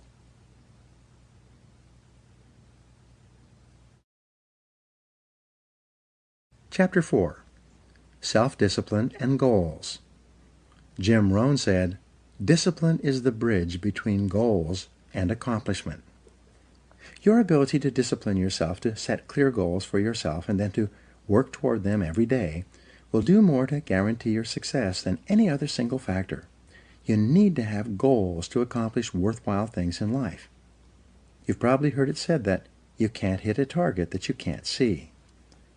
If you don't know where you're going, any road will get you there. And as Wayne Gretzky said, you miss every shot you don't take. The very act of taking the time to decide what you really want in each area of your life can change your life completely. The 3% factor. It seems that only 3% of adults have written goals and plans, and this 3% earn more than all of the other 97% put together. Why is this? The simplest answer is that if you have a clear goal and a plan to achieve it, you therefore have a track to run on every single day. Instead of being sidetracked by distractions and diversions, getting lost or going astray, more and more of your time is focused in a straight line, from where you are to where you want to go.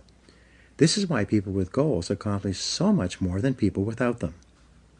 The tragedy is that most people think that they already have goals, but what they really have are hopes and wishes. However, hope is not a strategy for success, and a wish has been defined as a goal with no energy behind it. Goals that are not written down and developed into plans are like bullets without powder in the cartridge. People with unwritten goals go through life shooting blanks. Because they think they already have goals, they never engage in the hard, disciplined effort of goal setting. And this is the master skill of success. Multiply your chances of success. In 2006, USA Today reported a study in which researchers selected a large number of people who had made New Year's resolutions. They then divided these people into two categories: those who had set New Year's resolutions and written them down, and those who had set New Year's resolutions but had not written them down. 12 months later, they followed up on the respondents in this study, and what they found was astonishing. Of the people who had set New Year's resolutions but had not written them down, only 4% had actually followed through on their resolutions. But among the group who had written down their New Year's resolutions, an exercise requiring only a couple of minutes, 44% had followed through on them. This is a difference of more than 1,100% in success, and it was achieved by the simple act of crystallizing the resolutions on paper. The discipline of writing.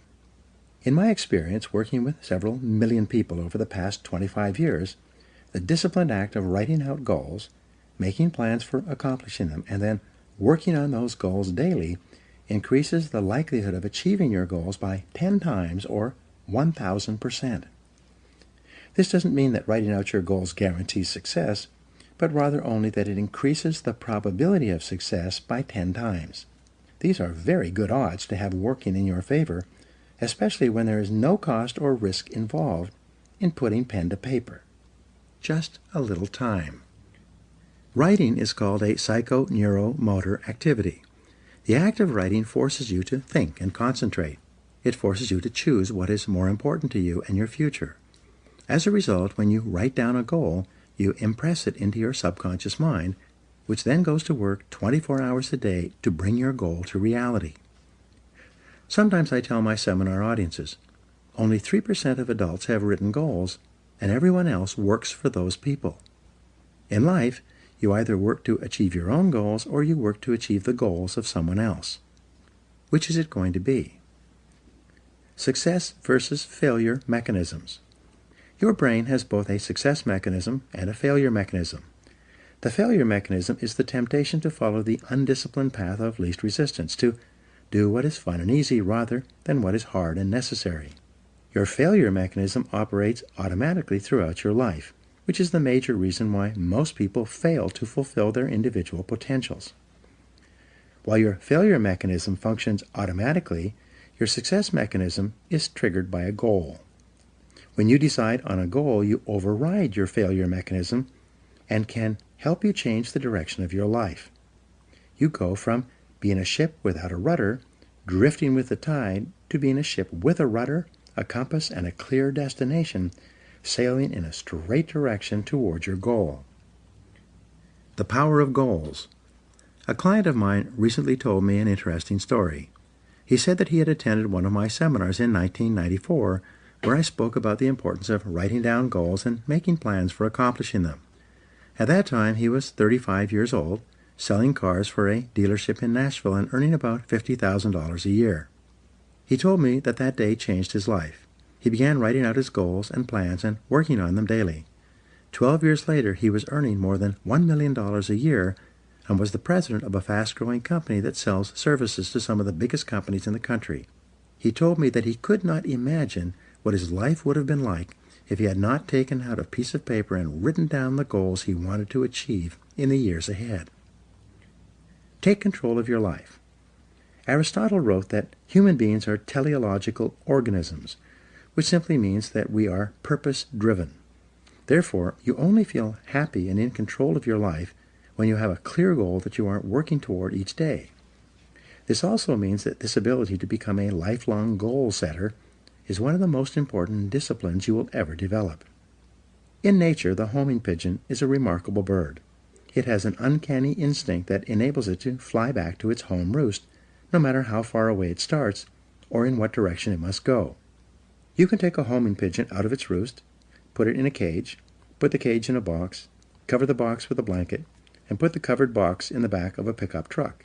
You could then drive 1,000 miles in any direction, open up the truck, take out the box, take off the blanket, open the cage, and throw the homing pigeon up into the air. The homing pigeon will circle 3 times, get its bearings, and then fly straight back to its home roost. This is the only creature on Earth that has this ability, except for human beings, except for you. You also have this remarkable homing ability within your own brain, but with one special difference. The homing pigeon seems to know instinctively exactly where its home roost is located. It then has the ability to fly directly back to that roost. In contrast, when human beings program a goal into their minds, they can then set out without having any idea where they will go or how they will achieve that goal. But by some miracle, they will begin to move unerringly toward that goal, and the goal will begin to move toward them. Still, many people are hesitant to set goals. They say, I want to be financially independent, but I have no idea how I'm going to get there. As a result, they don't even set financial success as a goal. But the good news is that you don't need to know how to get there. You just need to be clear about what you want to accomplish, and the goal-striving mechanism in your brain will guide you unerringly to your destination. For example, you can decide that you are going to find your ideal job, in which you work for and with people you like and respect, and do work that is both challenging and enjoyable.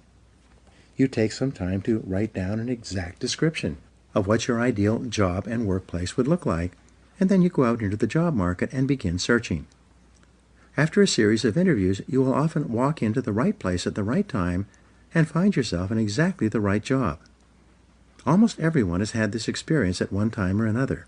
You can have it by design rather than by chance, simply by developing absolute clarity about what you really want. The 7-step method to achieving your goals. There are 7 simple steps that you can follow to set and achieve your goals faster. There are more complex and detailed goal-achieving methodologies, but this 7-step method will enable you to accomplish 10 times more than you've ever accomplished before, and you will do so far faster than you can currently imagine. Step 1. Decide exactly what you want. Be specific. If you want to increase your income, decide on a specific amount of money rather than to just make more money. Step 2. Write it down. A goal that is not in writing is like cigarette smoke. It drifts away and disappears. It is vague and insubstantial. It has no force, effect, or power. But a written goal becomes something that you can see, touch, read, and modify if necessary. Step 3. Set a deadline for your goal. Pick a reasonable time period and write down the date when you want to achieve it. If it's a big enough goal, set a final deadline and then set sub-deadlines or interim steps between where you are today and where you want to be in the future. A deadline serves as a forcing system in your brain. Just as you often get more done when you're under the pressure of a specific deadline, your subconscious mind works faster and more efficiently when you have decided that you want to achieve a goal by a specific time. The rule is, there are no unrealistic goals, there are only unrealistic deadlines. What do you do if you don't achieve your goal by your deadline? Simple. You set another deadline. A deadline is just a guesstimate. Sometimes you will achieve your goal before the deadline, sometimes at the deadlines, and sometimes after the deadline. When you set your goal, it will be within the context of a certain set of external circumstances. But these circumstances may change, causing you to change your deadline as well. Be flexible. Step number 4, make a list of everything that you could think of that you could possibly do to achieve your goal. As Henry Ford said, the biggest goal can be accomplished if you just break it down into enough small steps. Make a list of the obstacles and difficulties that you will have to overcome, both external and internal, in order to achieve your goal. Make a list of the additional knowledge and skills that you will require in order to achieve your goal. Make a list of the people whose cooperation and support you will require to achieve your goal. Make a list of everything that you can think of that you will have to do, and then add to this list as new tasks and responsibilities occur to you. Keep writing until your list is complete. Step 5. Organize your list by both sequence and priority. A list of activities organized by sequence requires that you decide what you need to do first, what you need to do second, and what you need to do later on. In addition, a list organized by priority enables you to determine what is more important and what is less important. Sometimes sequence and priority are the same, but often they are not. For example, if you want to start a particular kind of business, the first item in order of sequence might be for you to purchase a book or enroll in a course on that business.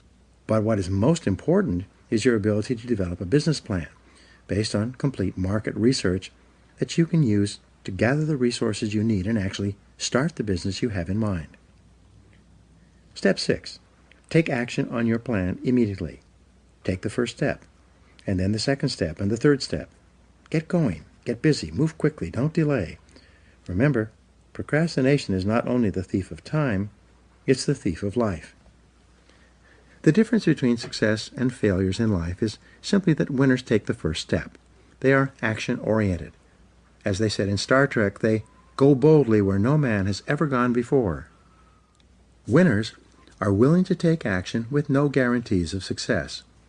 Though they're willing to face failure and disappointment, they're always willing to take action as well. Step 7. Do something every day that moves you in the direction of your major goal. This is the key step that will guarantee your success. Do something 7 days a week, 365 days a year. Do anything that moves you at least one step closer to the goal that is most important to you at that time. When you do something every day that moves you in the direction of your goal, you develop momentum. This momentum, this sense of forward motion, motivates, inspires, and energizes you. As you develop momentum, you'll find it increasingly easy to take more steps towards your goal. In no time at all, you will have developed the discipline of setting and achieving your goals. It will soon become easy and automatic.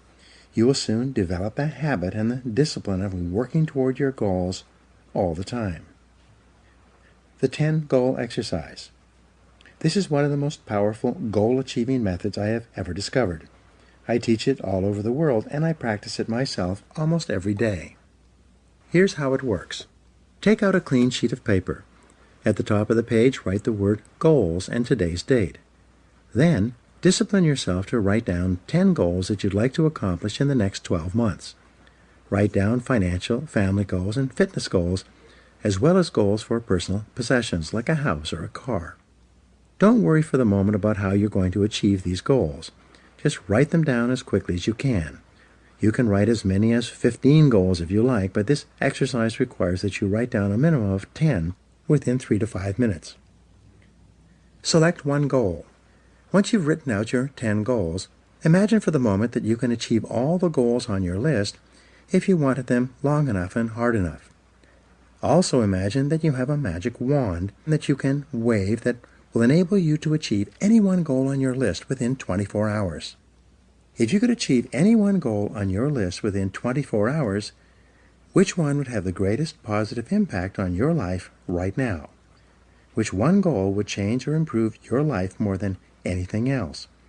Which one goal, if you were to achieve it, would help you to achieve more of your other goals than anything else? Whatever your answer to this question, put a circle around this goal and then write it at the top of a clean sheet of paper. This goal then becomes your major, definite purpose. It becomes your focal point and the organizing principle of your future activities. Make a plan. Once you've written out this goal clearly and specifically and made it measurable, set a deadline on your goal. Your subconscious mind needs a deadline so that it can focus and concentrate all your mental powers on goal attainment. Make a list of everything that you could think of that you could do to achieve your goal. Organize this list by sequence and priority. Select the most important or logical next step in your plan and take action on it immediately. Take the first step. Do something. Do anything. Resolve to work on this goal every single day until it's achieved. From this moment forward, as far as you are concerned, failure is not an option. Once you've decided that this one goal can have the greatest positive impact on your life, and you've set it as your major definite purpose, resolve that you will work toward this goal as hard as you can, as long as you can, and that you will never give up until it's achieved. This decision alone can change your life. Use mindstorming to get started. Here's another technique that you can use to dramatically increase the likelihood that you will achieve your most important goal. This is the most powerful creative thinking technique I've ever seen. More people have become wealthy using this method than any other way. Take another clean sheet of paper. Write out your major definite purpose, your number one goal, at the top of the page in the form of a question. Then, discipline yourself to write a minimum of 20 answers to the question. For example, if your goal is to earn a certain amount of money by a certain date, you would write the question, how can I earn this amount of money by this specific date? You then discipline yourself to generate 20 answers to your question. This exercise of mindstorming will activate your mind, unleash your creativity, and give you ideas that you may have never thought of before. The first 3 to 5 answers will be easy. The next 5 will be difficult, and the last 10 answers will be harder than you can imagine, at least the first time you do this exercise. Nonetheless, you must exert your discipline and willpower to persist until you have written down at least 20 answers. Once you've generated 20 answers, look over your list and select one of those answers to take action on immediately. It seems that when you take action on a single idea on your list, it triggers more ideas and motivates you to take action on even more of these answers. The great law of cause and effect. The most important application of the law of cause and effect is that thoughts are causes and conditions are effects. Your thoughts create the conditions of your life. When you change your thinking, you change your life. Your outer world becomes a mirror image reflection of your inner world. Perhaps the greatest discovery in the history of thought is that you become what you think about most of the time. Moreover, the teacher John Boyle said, whatever you can think about on a continuing basis, you can have. Napoleon Hill, author of the success classic Think and Grow Rich, which was first published in 1939 and is still selling today, said, whatever the mind of man can conceive and believe, it can achieve. When you think about your goal continually and work on it every day, more and more of your mental resources will be concentrated on moving you toward that goal and moving your goal toward you. The discipline of daily goal setting will make you a powerful, purposeful, and irresistible person. You'll develop self-esteem, self-confidence, and self-respect. As you feel yourself moving toward your goals faster and faster, you will ultimately become unstoppable. In the next chapter, I'll explain how the use of self-discipline to develop personal excellence is the most powerful step you can take to achieve all your material and emotional goals. Now here are some action exercises for you. 1. Resolve today to switch on your success mechanism and unlock your goal-achieving mechanism by deciding exactly what you really want in life. 2. Make a list of 10 goals that you want to achieve in the foreseeable future. Write them down in the present tense as if you had already achieved them. 3. Select the one goal that could have the greatest positive impact on your life if you were to achieve it, and write it down at the top of another piece of paper. 4. Make a list of everything that you could do to achieve this goal, organize it by sequence and priority, and then take action on it immediately. Number 5. Practice mindstorming by writing out 20 ideas that could help you to achieve your most important goal, and then take action on at least one of these ideas. 6. Resolve to do something every day, 7 days a week, to achieve your most important goal until you are successful. And number 7, continually remind yourself that failure is not an option. No matter what, resolve to persist until you succeed.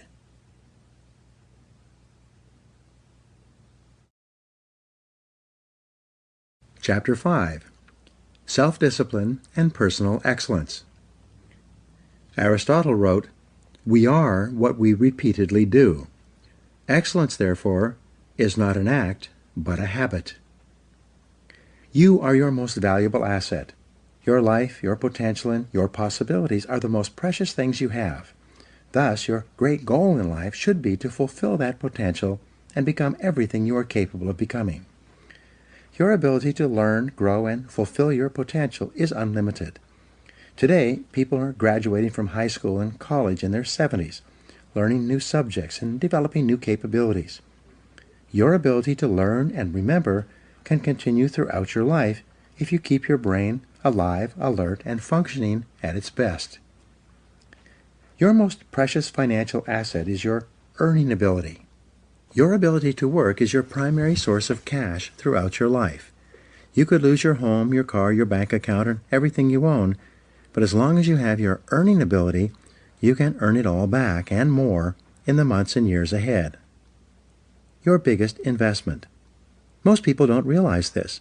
They take their earning ability for granted, but it has taken you your entire life to develop your earning ability. Every bit of education, experience, and hard work that you have invested in learning your craft and developing your skills has gone into building this asset. Your earning ability is very much like a muscle. It can increase in strength and power year by year as the result of regular exercise. Likewise, the opposite is true too. If left alone or ignored, your earning ability, like your muscles, can become weaker or even decline because you have simply failed to upgrade it continually. In other words, your earning ability can be either an appreciating or a depreciating asset. An appreciating asset is something that grows in value and cash flow every year as a result of continual investment and improvement. A depreciating asset, on the other hand, is something that loses value over time and finally reaches the point at which it is written off, being of little or no further value. The choice is yours as to whether your earning ability is increasing or decreasing month by month and year by year. See yourself as the president of your own personal services corporation. Imagine that you were going to take your company public on the stock market. Would you recommend your company as a growth stock, continually increasing its value and earning ability each year? Or would you describe your company as one that has leveled off in the marketplace, that is not really going anywhere in terms of increased value and income?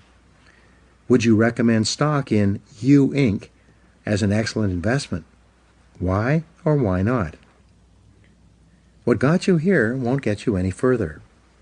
Some people are actually losing value each year, declining in earning ability because they are not continually upgrading their knowledge and skills. They don't realize that whatever knowledge and skill they have today is rapidly becoming obsolete.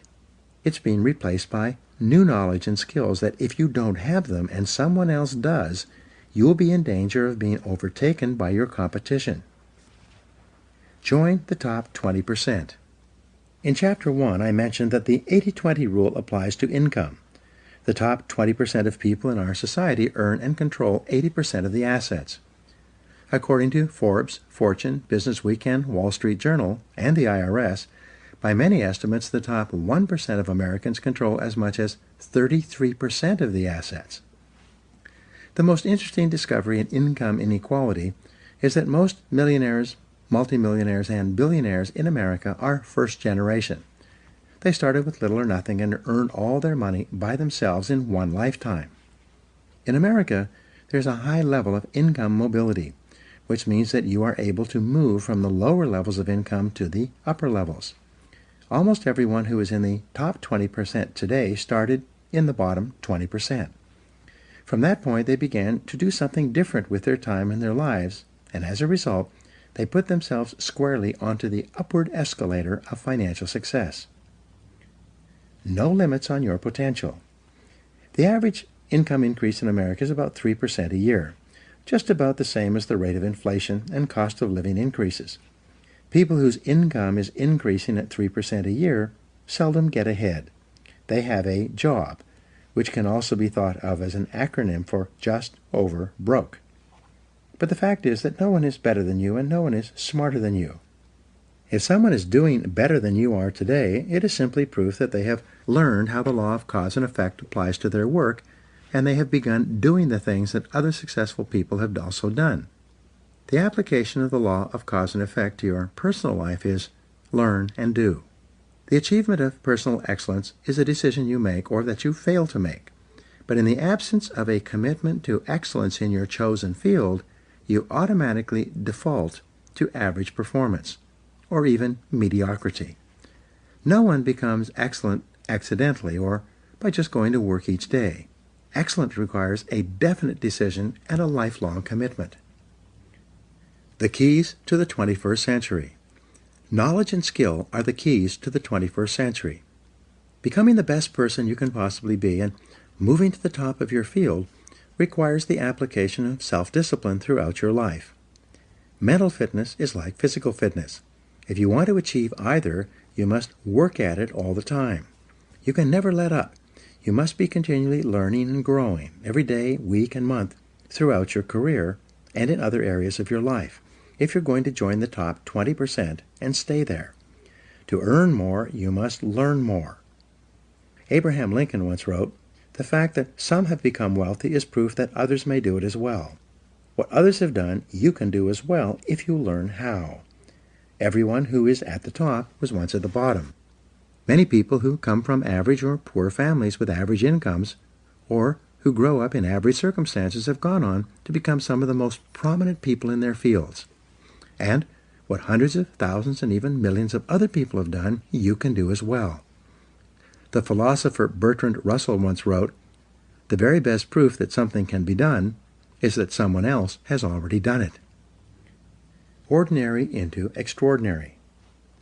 Very often you see people who don't seem to be as intelligent or as talented as you are, who are nonetheless accomplishing remarkable things with their lives.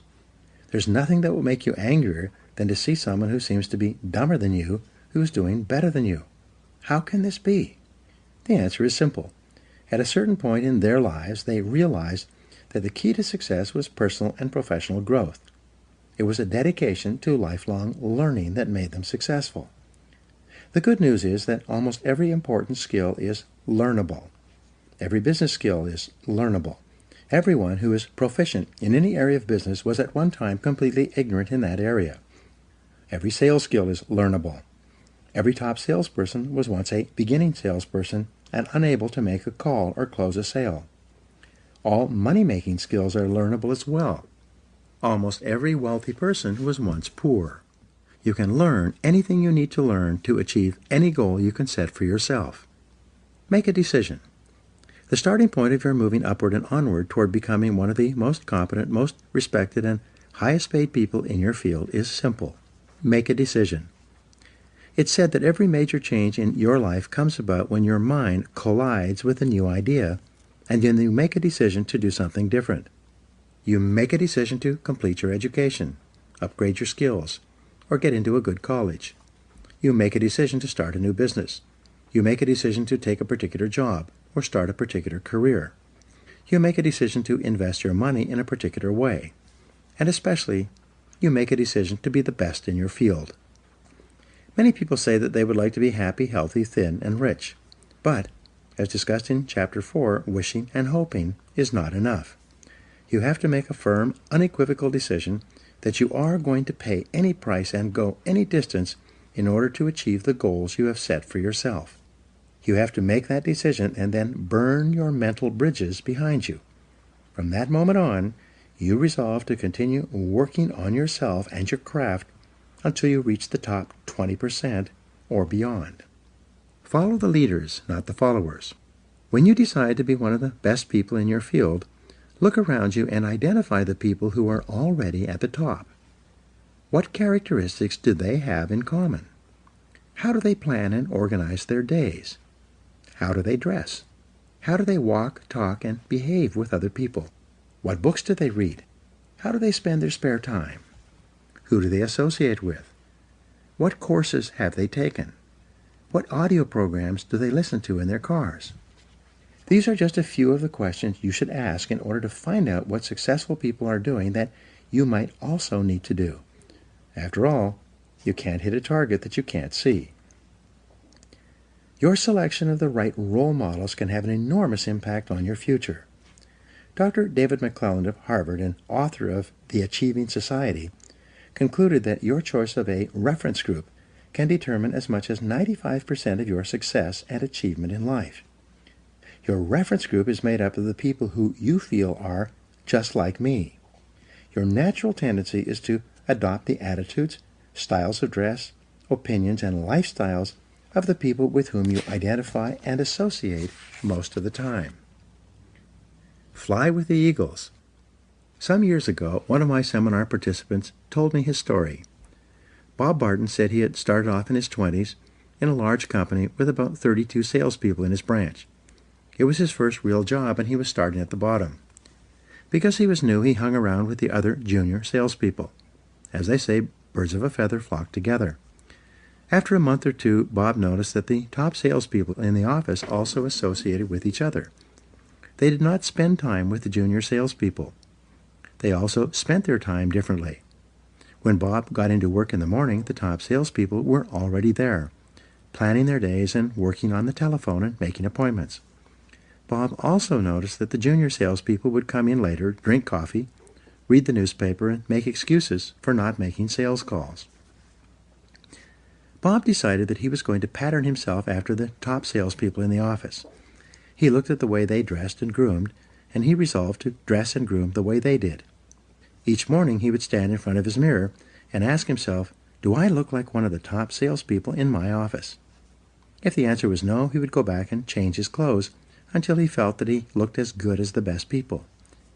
He began to come into the office and organize his day before 8:30 a.m. so that he was ready to make calls as soon as his customers were available to see him. One day, Bob asked one of the top salespeople if he could recommend a book or audio program that would help him. It turns out that top people are always willing to help other people improve. When he got the recommendation, Bob immediately went out and got the book and sent away for the audio program. He read the book and listened to the program, and then reported back to the top salesman. The top salesman gave him some more advice on things to read and listen to, all of which Bob followed.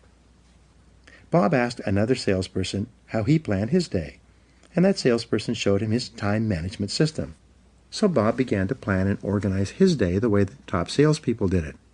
By using these top salespeople as his role models and emulating them whenever possible, Bob started to make more appointments, see more prospects, and make more sales. Within 6 months, he was one of the top salespeople in the office as well. By that time, the top salespeople had invited him for coffee and lunch, and he became one of them rather than one of the junior people. The next year, Bob went to the National Sales Conference, where he met a lot of the top people from around the country.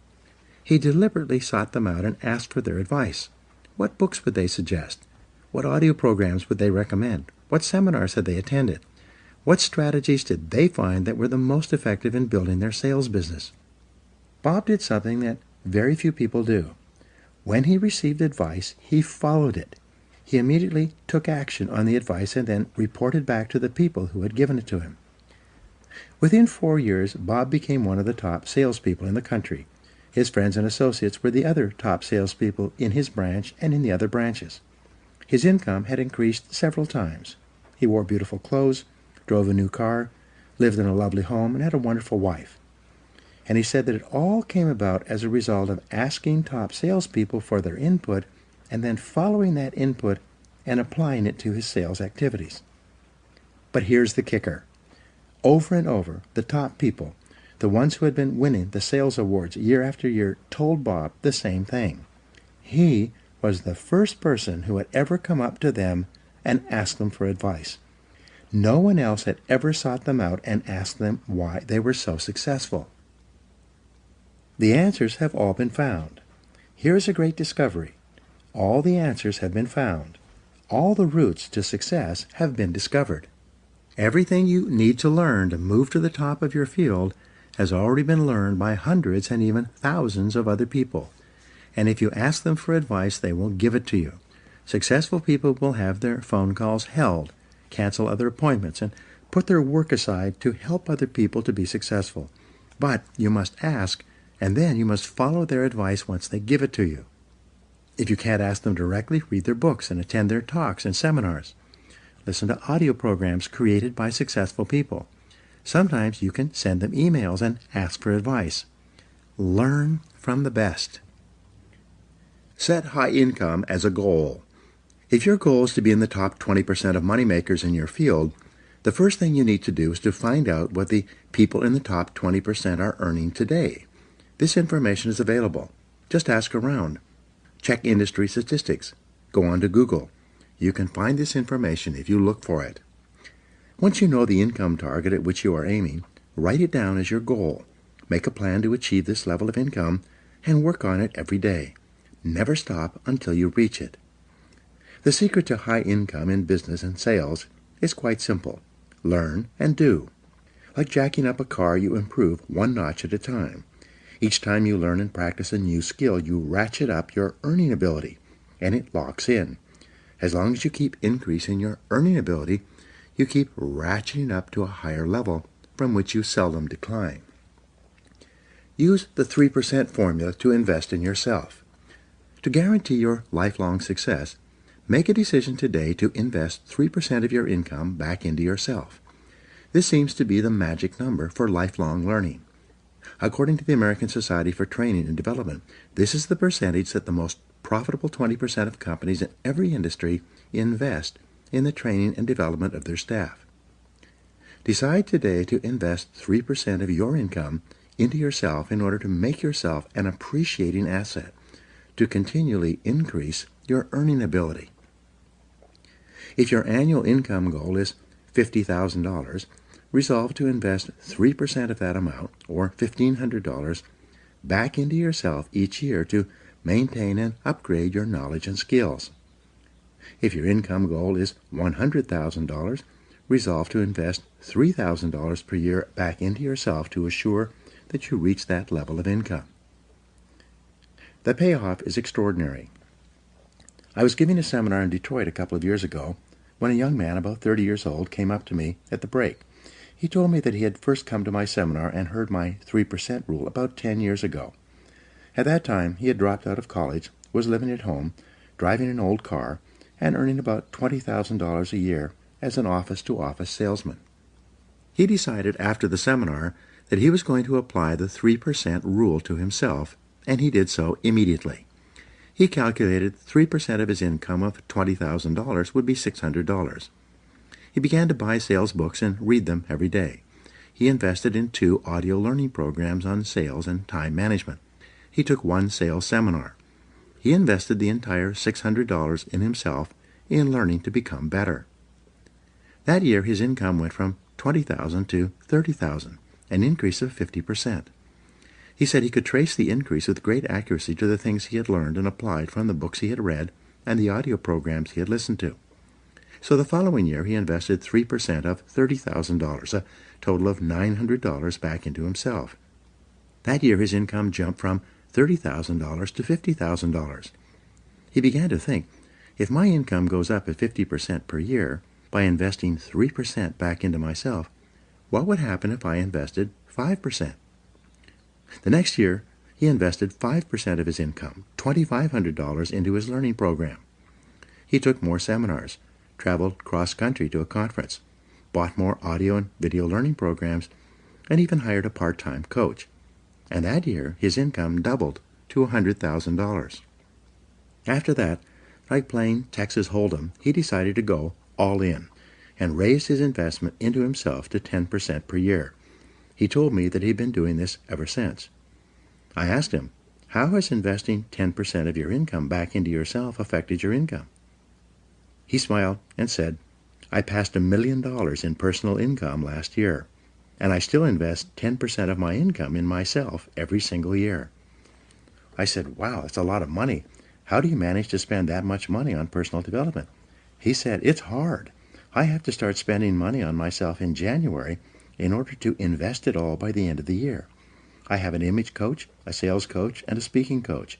I have a large library in my home with every book, audio program, and video program on sales and personal success I can find. I attend conferences both nationally and internationally in my field, and my income keeps going up every year. There are 3 simple steps to become the best. Becoming one of the top people in your field requires discipline and application more than anything else. There are 3 simple steps that you can follow to become the very best in your field. 1. Read 60 minutes in your field each day. Turn off the television and the radio. Put aside the newspaper and read material about your field for 1 hour each day before you start working. 2. Listen to educational audio programs in your car. Start them and stop them as you listen so that you can reflect on what you have just heard and think about how you can apply the ideas to your work. 3. Attend courses and seminars in your field regularly. Seek them out. Take online courses in the convenience of your own home, courses that enable you to upgrade your skills and give you important ideas that you can use to be even more successful. The power of compound learning, like compound interest, is quite amazing. The more you learn, the more you can learn. The more you learn, the better your brain functions, and the smarter you get. Your memory and retention rate improves. The more you learn, the more relationships you find between something you learned at one time and something you learn at another time. Never stop learning and growing. The achievement of mastery. How long does it take to achieve mastery in your field? According to the experts, the acquisition of mastery requires about 7 years or 10,000 hours of hard work. It takes 7 years to become a master salesperson. It takes 7 years to become a successful business person. It takes 7 years to become an excellent diesel mechanic. It takes 7 years to become an excellent brain surgeon. It seems to take 7 years or 10,000 hours of hard work to get to the top of any field. So you might as well get started. The time is going to pass anyway. The starting point of your achieving mastery is for you to commit to excellence. I've never met a person who made a decision to get into the top 20% in their field who did not eventually achieve it. And I never met a person who got there having not made that decision. Making the decision and then following up with continuous, purposeful, disciplined action is essential. Talent is not enough. As I mentioned earlier, according to Jeffrey Colvin in his best-selling book, Talent is Overrated, most people learn how to do their job in the first year, and then they never get any better. They just coast in their jobs. But the only direction you can coast is downhill. Many people will work away at a job for many years and never rise above the average. They will do their job from 8 to 5, but they never lift a finger to upgrade their skills. They will not invest any time learning their craft unless their company pays for the extra training and gives them the time off to take it.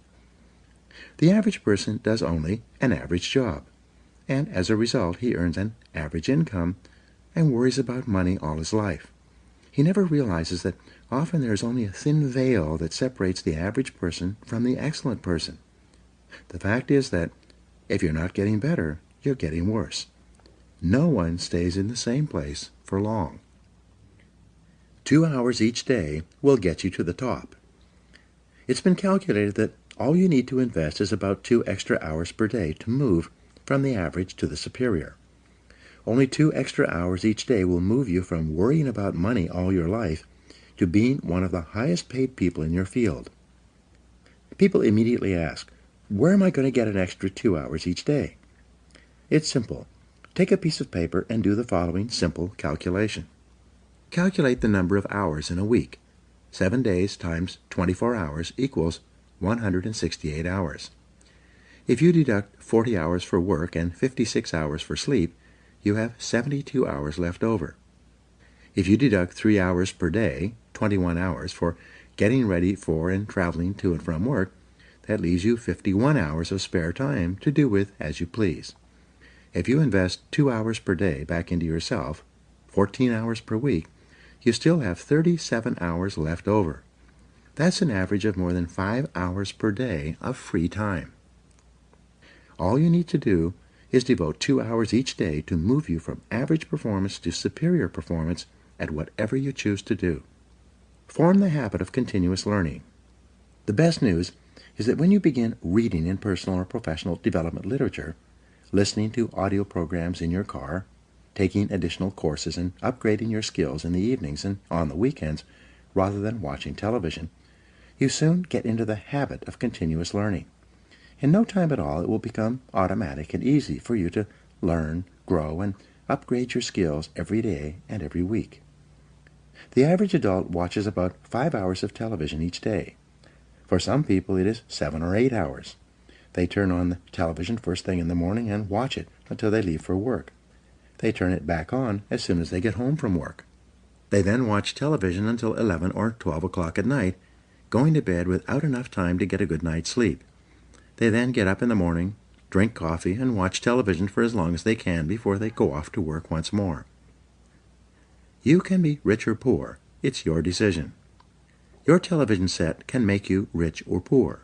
If you watch it all the time, it will make you poor. Psychologists have shown that the more television you watch, the lower are your levels of energy and self-esteem. At an unconscious level, you don't like or respect yourself as much if you sit there hour after hour watching television. People who watch too much television also gain weight and become physically unfit from sitting around too much.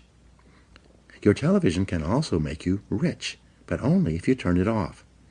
When you turn off your television, you free up time that you can then use to invest in becoming a better, smarter, or more competent person.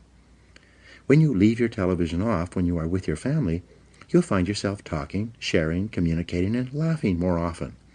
When you leave your television off for extended periods of time, you break the habit of watching television, and you'll hardly miss it at all.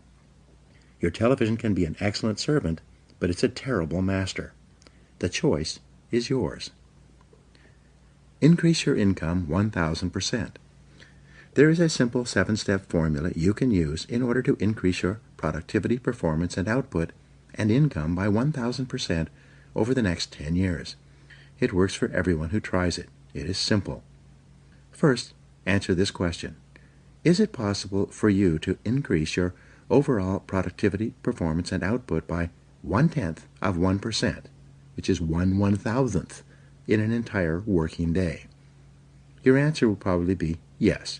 If you were to manage your time a little better and work on more valuable tasks, you would quite easily increase your output by 1/1000th in a day. Having done this for the first day, could you increase your output by 0.1% the second day? And the answer, of course, is yes. Having increased your performance by 0.1% on Monday and Tuesday, could you continue to do this for Wednesday, Thursday, and Friday? And again, the answer is yes. 0.1% per week. 0.1% times 5 days per week equals 0.1% per week.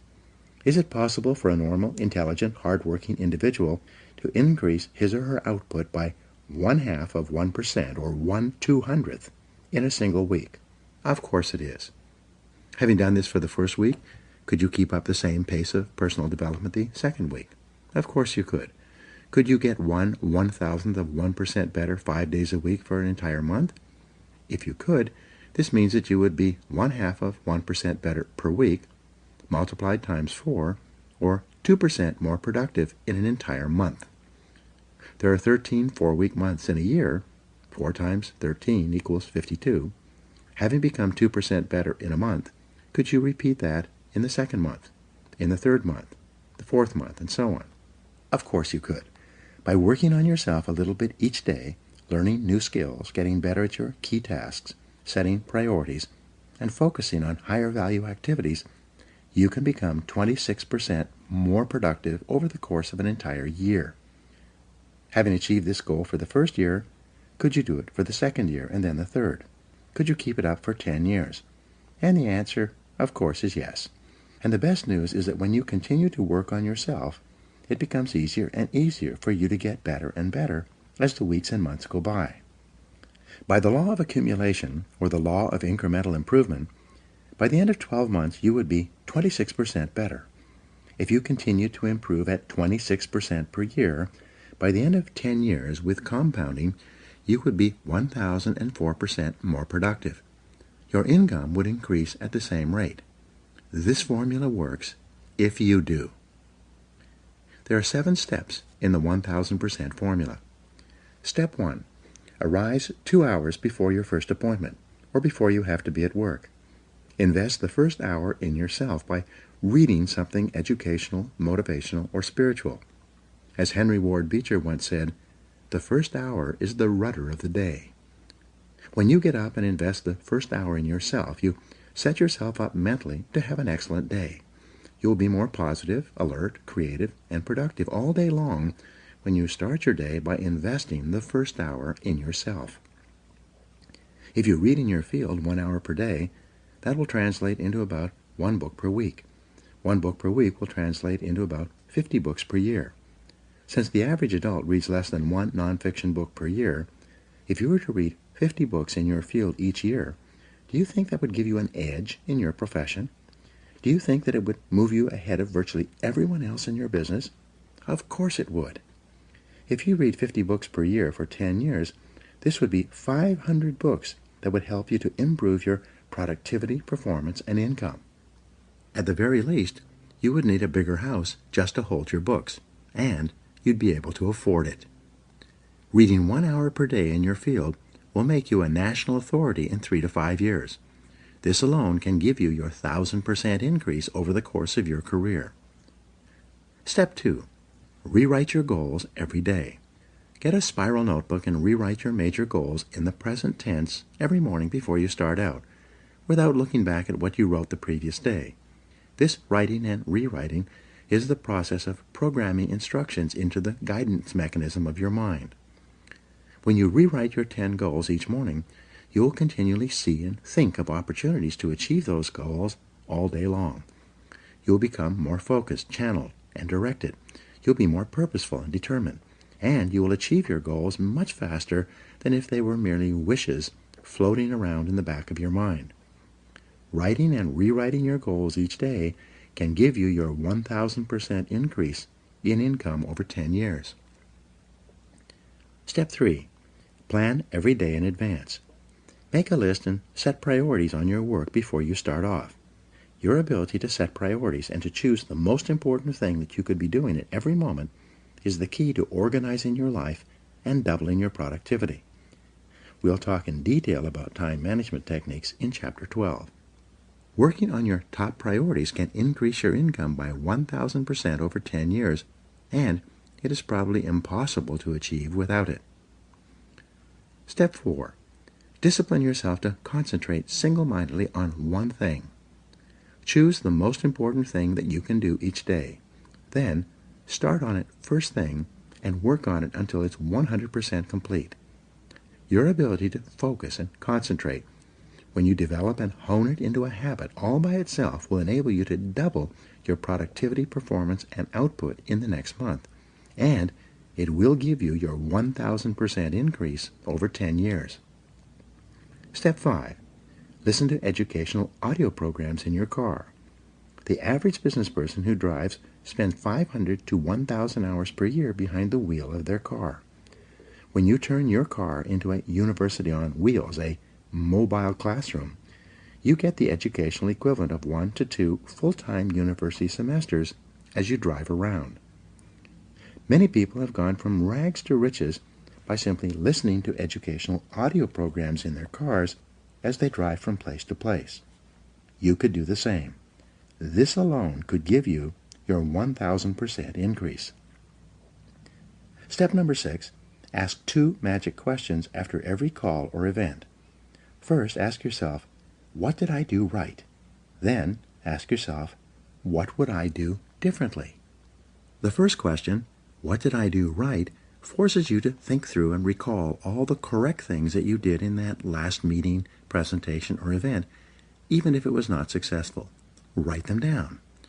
The second question, what would I do differently, forces you to think through all the different ways you could improve your performance in a similar situation. Write these ideas down as well. In both cases, by reviewing your performance, by thinking about what you did right and what you would do differently, you program yourself to perform even better the next time. This is one of the fastest and most powerful exercises in personal growth and development I have ever discovered. This process dramatically speeds up the rate at which you move into the top 20%. Step 7. Treat every person you meet like a $1 million customer. Treat each person you meet and work with, both at home and in the office, as though he or she is the most important person in the world. When you treat people as if they are valuable and important, they will return the favor by treating you as if you are valuable and important as well. They will want to be associated with you, work for you, buy from you, and introduce you to their friends. You begin treating people like $1 million customers by starting at home, with the members of your family. Remember, they are the most important people in your life. So when you start your day well, first thing in the morning, by making the members of your family feel important and telling them that you love them, you'll be more positive, relaxed, and happier for the rest of the day. Fully 85% of your success will be determined by how much people like and respect you, especially in business and sales. Never miss an opportunity to treat people well. When you practice these 7 steps each day for a month, you will see changes and improvements in your life, work, and income that will astonish you. After a month of regular practice, you'll have formed a new habit of continuous personal improvement that can carry you onward and upward for the rest of your life. Be the best. Lifelong personal development and the commitment to personal excellence requires tremendous dedication, discipline, and willpower. The greatest payoff is that every time you learn and apply something new, your brain releases endorphins, which make you feel happier and more excited about your future. Every time you learn and apply something new, you'll have a greater sense of personal power. Your self-esteem, self-respect, and personal pride will increase. You'll feel very much in control of your earning ability, which is one of the most important parts of your life. In the next chapter, we'll talk about the importance of courage, of overcoming the fears and doubts that hold most people back. It is often the case that we know what we need to do, but we lack the courage to take the risks that accompany trying anything new. Instead, we make excuses for inaction. Now, here are some action exercises that you can do. Number 1, make a decision today to invest in yourself and getting better, as if your future depends on it, because it does. 2, identify the most important skills you have that determine the quality and quantity of results you get at your work, and make a plan to get better in each one. 3, if you could wave a magic wand and become absolutely excellent in any one skill, which one skill would have the greatest impact on your earning ability? Whatever your answer, set that skill as a goal, make a plan, and work on it every day. 4, set excellent performance in your work as a goal, and then determine exactly what you will need to do every day to join the top 20% or better in your field. 5, look ahead 3 to 5 years and determine the new knowledge and skills you will need in order to lead your field in the future. Then start acquiring them today. 6, select the top person in your field, the one you admire most, and use him or her as a role model for your own development. And 7, commit yourself today to lifelong learning, and never let a day go by without getting better in some area.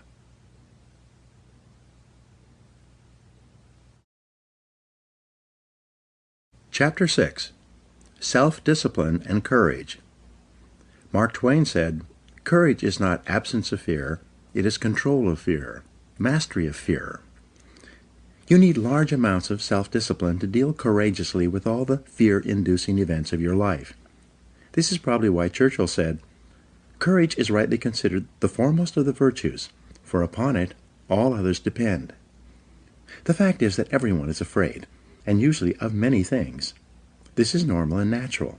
Often, fear is necessary to preserve life, prevent injury, and guard against financial mistakes. So, if everyone is afraid, what is the difference between the brave person and the coward? The only difference is that the brave person disciplines himself to confront, deal with, and act in spite of the fear. In contrast, the coward allows himself to be dominated and controlled by the fear. Someone once said that, with regard to warfare, although it applies to any situation, the difference between the hero and the coward is that the hero sticks in there 5 minutes longer. Fortunately, all fears are learned. No one is born with fears. Fears can therefore be unlearned by practicing self-discipline repeatedly with regard to fear until it goes away. The most common fears that we experience, which often sabotage all hopes for success, are the fears of failure, poverty, and loss of money. These fears cause people to avoid risk of any kind and to reject opportunity when it's presented to them. They're so afraid of failure that they're almost paralyzed when it comes to taking any chances at all. There are many other fears that interfere with our happiness. People fear the loss of love or the loss of their jobs and their financial security. People fear embarrassment or ridicule. People fear rejection and criticism of any kind. People fear the loss of respect or esteem of others. These and many other fears hold us back throughout life. Fear paralyzes action. The most common reaction in a fear situation is the attitude of, "I can't." This is the fear of failure and loss that stops us from taking action. It is experienced physically, starting in the solar plexus. When a person is really afraid, their mouth and throat goes dry, their heart starts pounding. Sometimes they breathe shallowly and their stomach churns. Often they feel like getting up and running to the bathroom. These are all physical manifestations of the inhibitive negative habit pattern, which we all experience from time to time. Whenever a person is in the grip of fear, he feels like a deer caught in the headlights of a car. This fear paralyzes action. It often shuts down the brain and causes the individual to revert to the fight or flight reaction. Fear is a terrible emotion that undermines our happiness and can hold us back throughout our lives. Do the opposite. Aristotle described courage as the golden mean between the extremes of cowardice and impetuousness. He taught that to develop a quality that you lack, act as if you already had that quality in every situation where it is called for. In modern terms, however, we say, fake it until you make it. You can actually change your behavior by affirming, visualizing, and acting as if you already have the quality you desire. By affirming, by repeating the words, "I can do it," emphatically, whenever you feel afraid for any reason, you can cancel the feeling of, "I can't." Every time you repeat the words, "I can do it," with conviction, you override your fear and increase your confidence. By repeating this affirmation over and over again, you can eventually build your courage and confidence to the point where you are unafraid. Visualize yourself as unafraid. By visualizing yourself performing with confidence and competence in an area where you are fearful, your visual image will eventually be accepted by your subconscious mind as instructions for your performance. Your self-image, the way you see yourself and think about yourself, is eventually altered by feeding your mind these positive mental pictures of yourself performing at your best. By using the act-as-if method, you walk, talk, and carry yourself exactly as you would if you were completely unafraid in a particular situation. You stand up straight, smile, move quickly and confidently, and in every respect, act as if you already had the courage that you desire. The law of reversibility says that if you feel a certain way, you will act in a manner consistent with that feeling. But if you act in a manner consistent with that feeling, even if you don't feel it, the law of reversibility will create the feeling that is consistent with your actions. This is one of the greatest breakthroughs in success psychology. You develop the courage you desire by disciplining yourself repeatedly to do the thing you fear until that fear eventually disappears. And it will. Blow away the fear. When I work with sales organizations, they often ask me how to help a salesperson break out of a sales slump, especially in a tough economy. I give them a simple formula that is guaranteed to work every single time. It is called the 100 call method. In practicing this method, I instruct the salesperson to go out and call on 100 prospects as fast as he can without caring at all whether or not he makes a sale. When the salesperson doesn't care if he makes a sale, his fear of rejection largely disappears. He stops caring if the prospect he is speaking to is interested or not interested. He has a single focus. It is to make 100 calls as fast as he possibly can. One sales organization I work with has a daily prize for the first salesperson who gets rejected 10 times each morning. At 8:30 a.m., all the salespeople sit down at their desks and start making calls to try to win the prize. By the time the contest is over, usually by 10 a.m., everyone's fears of rejection have been blown out of their systems. They're ready to call on prospects all day long, not caring at all about the reactions they get. Learn to speak on your feet. In 1923, Toastmasters International was formed. Its express purpose was to take people who were terrified of public speaking and help them to become confident and competent when speaking on their feet in front of an audience. According to the Book of Lists, 54% of adults rate the fear of public speaking ahead of the fear of death. But Toastmasters International had a solution. They created a system based on what psychologists call systematic desensitization. Once a week at a luncheon or dinner meeting, small groups of Toastmasters come together. Each person is required to stand up and give a short talk on a specific subject in front of a group of their peers. At the end of each talk, the speaker receives applause, positive input, and comments from the other members. At the end of the evening, each person is given a grade on their talk, even if it was only for 30 or 60 seconds. After 6 months of attending Toastmasters meetings, the individual will have stood on his feet and spoken 26 times, receiving positive applause and feedback each time. Because of this continuous positive reinforcement, his confidence increases dramatically. As a result of this process, countless Toastmasters have gone on to become excellent public speakers and prominent people in their businesses, organizations, and communities. Their fears of public speaking are gone forever. Eliminate 2 fears at once. Psychologists have found that certain fears are bundled together in the subconscious mind, like wires on the same circuit. If you can overcome your fears in one of these areas, you will also eliminate other fears on the same circuit. The fear of rejection, or call reluctance, seems to be bundled together with the fear of public speaking. When you discipline yourself to join Toastmasters or to take a Dale Carnegie course to learn to speak confidently on your feet, your fears of rejection largely disappear as well. Your level of self-confidence in all your interactions with others increases dramatically. Your whole life changes in a positive way. Confront your fears. Your ability to confront, deal with, and act in spite of your fears is the key to happiness and success. One of the best exercises you can practice is to identify a person or situation in your life of which you are afraid and resolve to deal with that fear situation immediately. Do not allow it to make you unhappy for another minute. Resolve to confront the situation or person and put the fear behind you. A woman in one of my seminars told me that her boss was a very negative person. He was constantly criticizing and berating her about her work, even though she was one of the highest-rated employees in the organization. He was making her life miserable. She didn't want to give up her job, but she was afraid of confronting him. She asked me what she should do.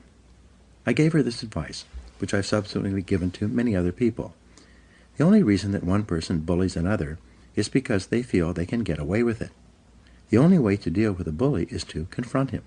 Bullies are actually cowards at heart, and they will flee from a confrontation.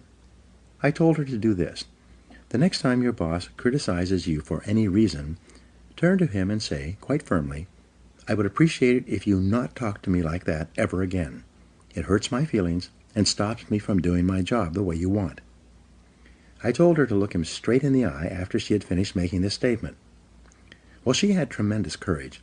Rather than putting up with this situation any longer, the next time her boss began to berate her, she squared off with him and said those words. She wrote to me and told me what had happened. Just as I had predicted, he stopped dead in his tracks. He immediately apologized and mumbled, and then quickly went back to his office. He never criticized her again. She told me that she could have ended his bad treatment of her many months before if she had only had the courage to confront him directly the first time it happened. As Eleanor Roosevelt said, "No one can make you feel inferior without your consent." Move toward the fear. When you identify a fear and discipline yourself to move toward it, it grows smaller and more manageable. What's more, as your fears grow smaller, your confidence grows larger. Soon, your fears lose their control over you.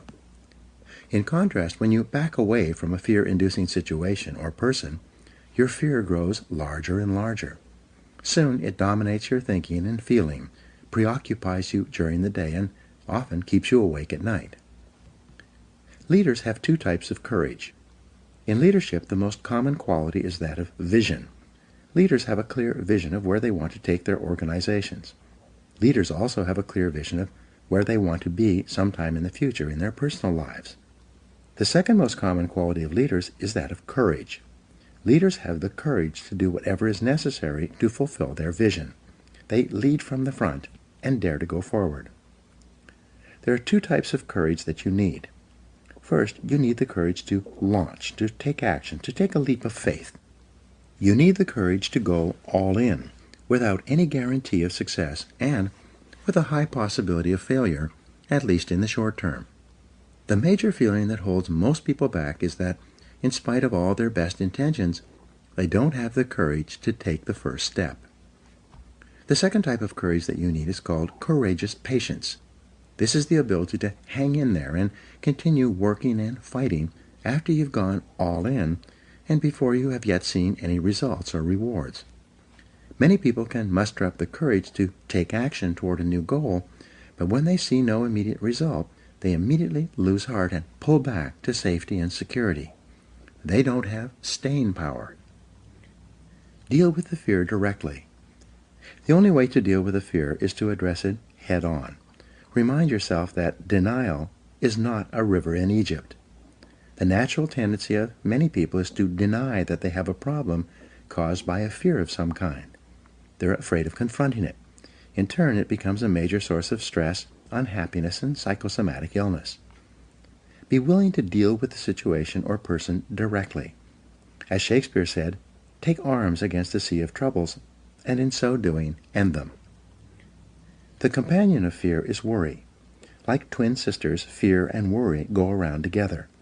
Mark Twain once wrote, "I have worried about a lot of things in life, and most of them never happened." It's been estimated that 99% of the things that you worry about never happen. And most of the things that do happen so quickly that you didn't have time to worry about them in the first place. The disaster report.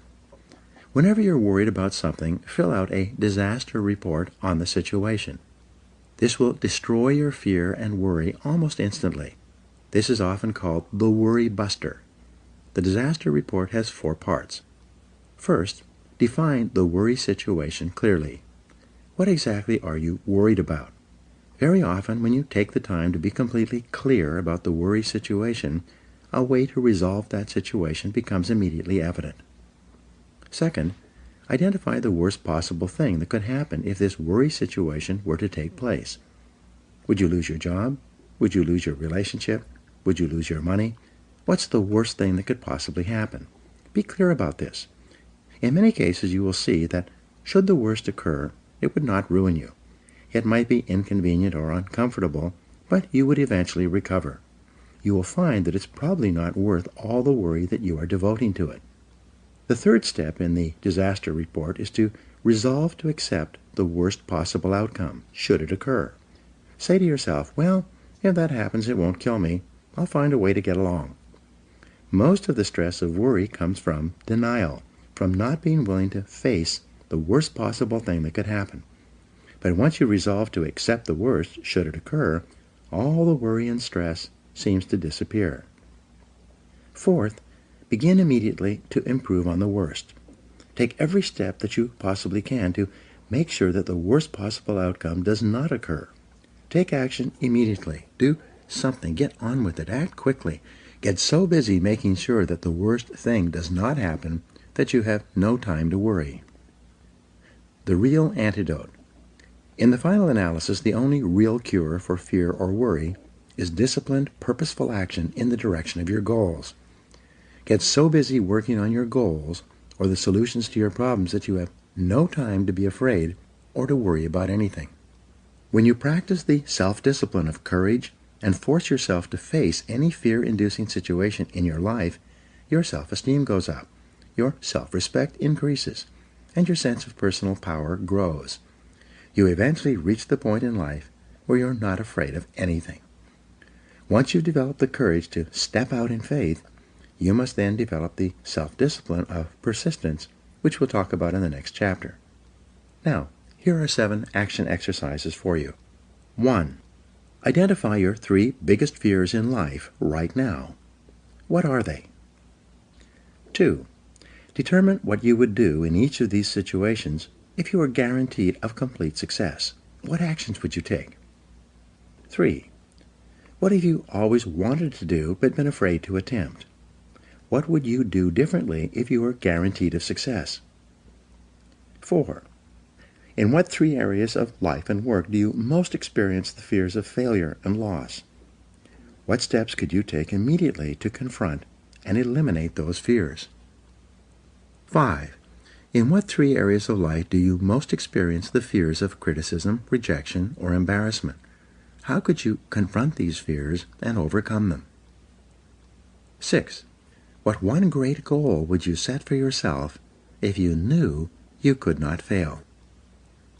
And 7. What would you do differently in life if you had $20 million in the bank, but only 10 years left to live?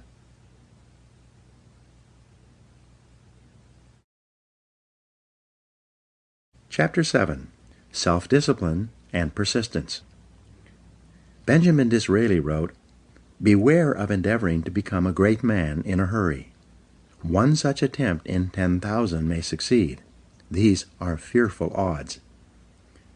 Persistence is self-discipline in action. Your ability to persist in the face of all setbacks and temporary failures is essential to success in life. Napoleon Hill said, "Persistence is to the character of man as carbon is to steel." The primary reason for success is persistence, and likewise the primary reason for failure is lack of persistence or quitting too soon. There's a direct link between self-discipline and self-esteem. Each time you discipline yourself to do what you should do, when you should do it, whether you feel like it or not, your self-esteem increases. This is why there is a direct relationship between self-esteem and persistence. Each time you persist and force yourself to continue on, even when you feel like quitting, your self-esteem goes up. Each act of self-discipline strengthens every other act of self-discipline. Every act of persistence strengthens every other act of persistence. When you discipline yourself to persist over and over, you like and respect yourself more and more. You become stronger and more confident. Eventually, you become unstoppable. The reward of persistence. Persistence is its own reward. Every time you force yourself to persist on a task, whether it is large or small, you feel happier and better about yourself. When you go the extra mile and do more than you are paid for or more than is expected, your self-esteem goes up. You feel more powerful and in greater control of your life. In your career, when you go the extra mile, you put yourself on the side of the angels. The primary difference between winners and losers in life is simple. Winners never quit, and quitters never win. You can increase your ability to persist by talking to yourself positively. Say these words, "I am unstoppable." Before you begin any major undertaking, pre-program yourself by telling yourself, "I never give up." Before you can achieve anything worthwhile in life, you have to pass the persistence test. This is usually a snap quiz, sprung on you unexpectedly with no warning. You suddenly face a major setback, problem, temporary failure, or even a complete disaster. When this happens, remind yourself that this is the testing time. This is when you demonstrate what you are really made of. This is when you show yourself and others the strength of your character and your true determination to succeed. Your ability to respond. Your ability to respond effectively to setbacks, your level of response ability, is the measure of your readiness to succeed. When you experience a major setback or problem, you will feel temporarily stunned. This feeling is very much like a punch in the emotional solar plexus. You'll be stopped for a few seconds or a few minutes. During this period, you'll often feel discouraged or experience self-pity. You will say, "Why me?" However, it is not how far you fall that counts, but rather how high you bounce. Your aim is to bounce back as quickly as possible. Resilience in the face of unexpected reversals is vital to long-term success. Remember the warrior's creed: I will lay me down to bleed a while, and then rise and fight again. Don't be surprised, shocked, or set back when things go wrong. Your best-laid plans will often fall apart. Instead, expect disappointments and setbacks as a part of life. Take a deep breath, pick up the pieces, and continue onward. Optimism gives you resilience. The most important quality you need for success and persistence is optimism. This is a boundless confidence in yourself and your ability to ultimately succeed. To remain optimistic, you must control and discipline your thinking when things go wrong. Refuse to feel sorry for yourself. Remember, you are not a victim. You are an adult, and you are in charge of your own life. You are doing what you have freely chosen to do. Setbacks come with the territory. They are merely speed bumps on the road to success. Refuse to blame others or make excuses. When you complain or blame other people, it just makes you feel and sound petty and small, and, what's worse, it takes away your personal power.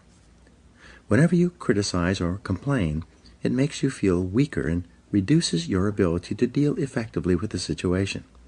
Instead, greet every setback by repeating, I am responsible.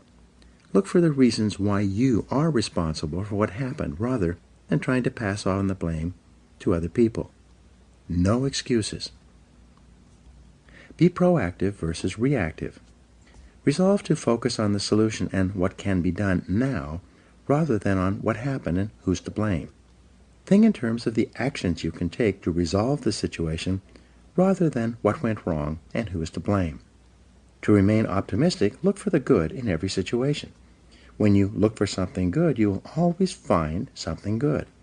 Furthermore, while you're looking for something good, because your conscious mind can only hold one thought at a time, you'll automatically become positive, optimistic, and back in full control. Seek the valuable lesson in every problem or difficulty. Every setback you face contains one or more lessons that have been sent to you to help you to be more successful in the future. The difference between success and failures is simple. Failures feel sorry for themselves when things go wrong, whereas successful people look for the valuable lesson they can learn that will help them in the future. Look for the gift. Norman Vincent Peale used to say, when God wants to send you a gift, he wraps it up in a problem. The bigger the gift that God wants to send you, the bigger the problem he wraps it up in. Instead of concentrating on the problem, look for the gift. Wonderfully enough, you will always find it. What's more, sometimes the gift or valuable lesson can be of far greater value than the cost of the problem itself. Sometimes one lesson that you learn in dealing with a problem can be the key to your long-term success. As Napoleon Hill wrote, within every problem or obstacle lies the seed of an equal or greater opportunity or benefit. Your job is to find it. Continually think of yourself as a strong, powerful, resolute person in the face of adversity. In World War I, a British general was described by his superiors. There he stands, like an iron peg, driven into the frozen ground, immovable. Let this be an accurate description of you whenever you face difficulties or problems of any kind. Resolve to stand like an iron peg, driven into the frozen ground. Resolve in advance. When you resolve in advance that you will never give up, your success is virtually guaranteed. In the final analysis, nothing can really stop you but yourself. In life, it doesn't matter how many times you get knocked down. All that matters is how many times you get back up. If you continue to get back up and press onward, you must eventually reach your goal. Each time you exert your self-discipline to persist in the face of adversity, you also increase your self-esteem and self-confidence.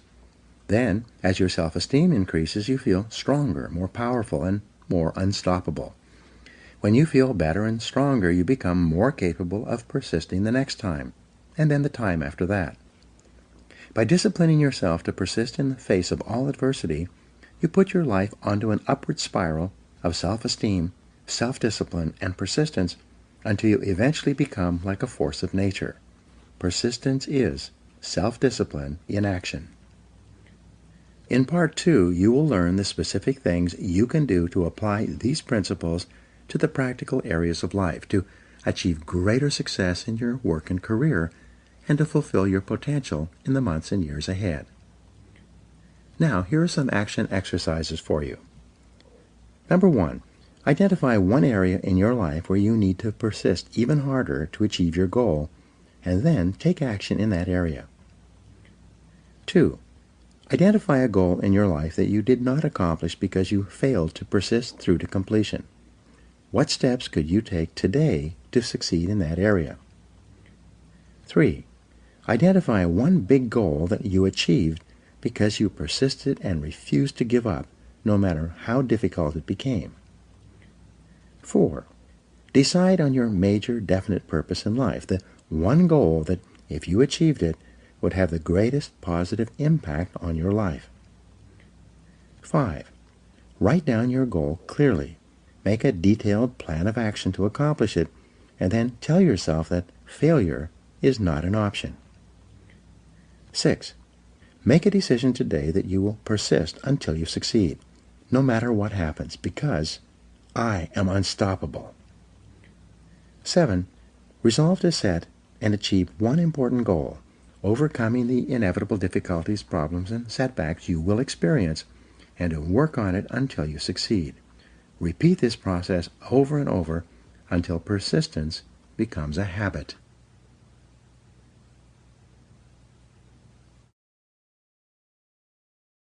Part 2. Self-discipline in business, sales, and finances. In this part, you will learn how to develop the discipline necessary to join the top 10% of people in your field. You'll learn how to increase your productivity, performance, output, and results. You'll learn how to become one of the most respected and esteemed people in your organization and your industry. Chapter 8. Self-discipline and work. Vince Lombardi said, "Leaders aren't born, they're made. And they're made just like anything else through hard work. And that's the price we'll have to pay to achieve that goal or any goal." There is perhaps no area of your life where self-discipline has a greater impact on your future than in your work. Yet, if you're like most people, from the time you start in the morning and then continuing throughout the day, you're surrounded by people and events that draw you away from doing the things that are most important. However, it is through doing your most important tasks that you move onward and upward, quickly and dependably in your career. A group of senior executives was asked, "What are the most important qualities that a person would need to be promoted in your company?"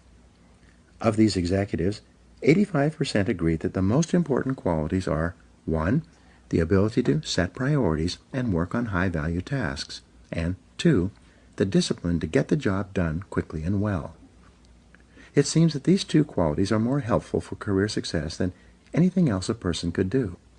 Diligent, disciplined, focused work will enable you to get consistently and predictably more done, get paid more, and get promoted faster throughout your career than the average person.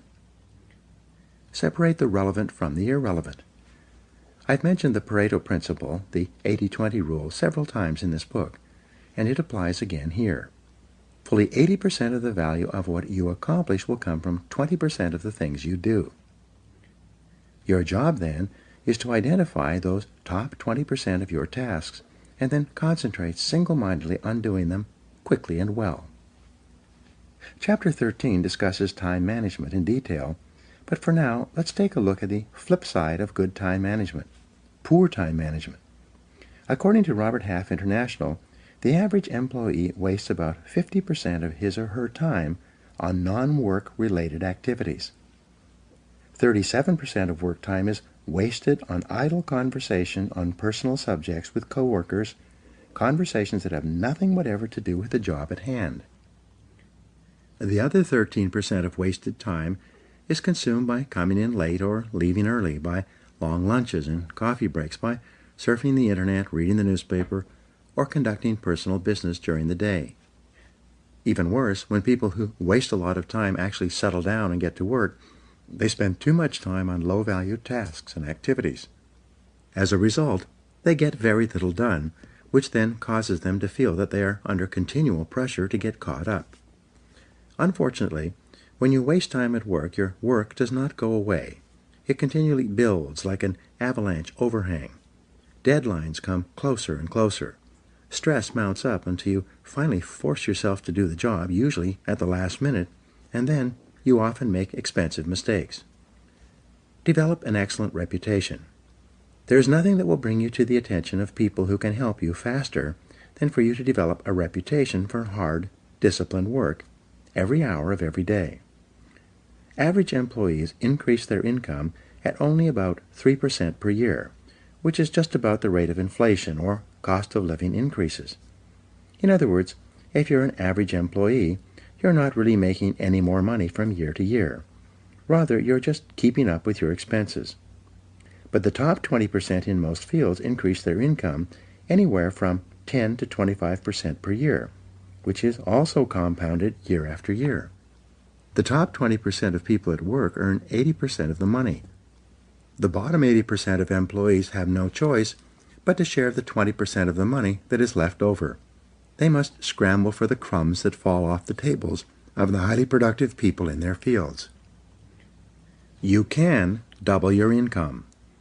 When I say to people in my seminars that you should set a goal to double your income in the months and years ahead, people react in different ways.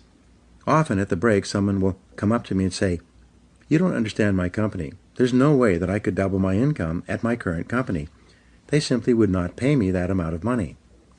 Having heard this before, I then ask them the critical question: is there anyone at your company who earns twice as much as you do?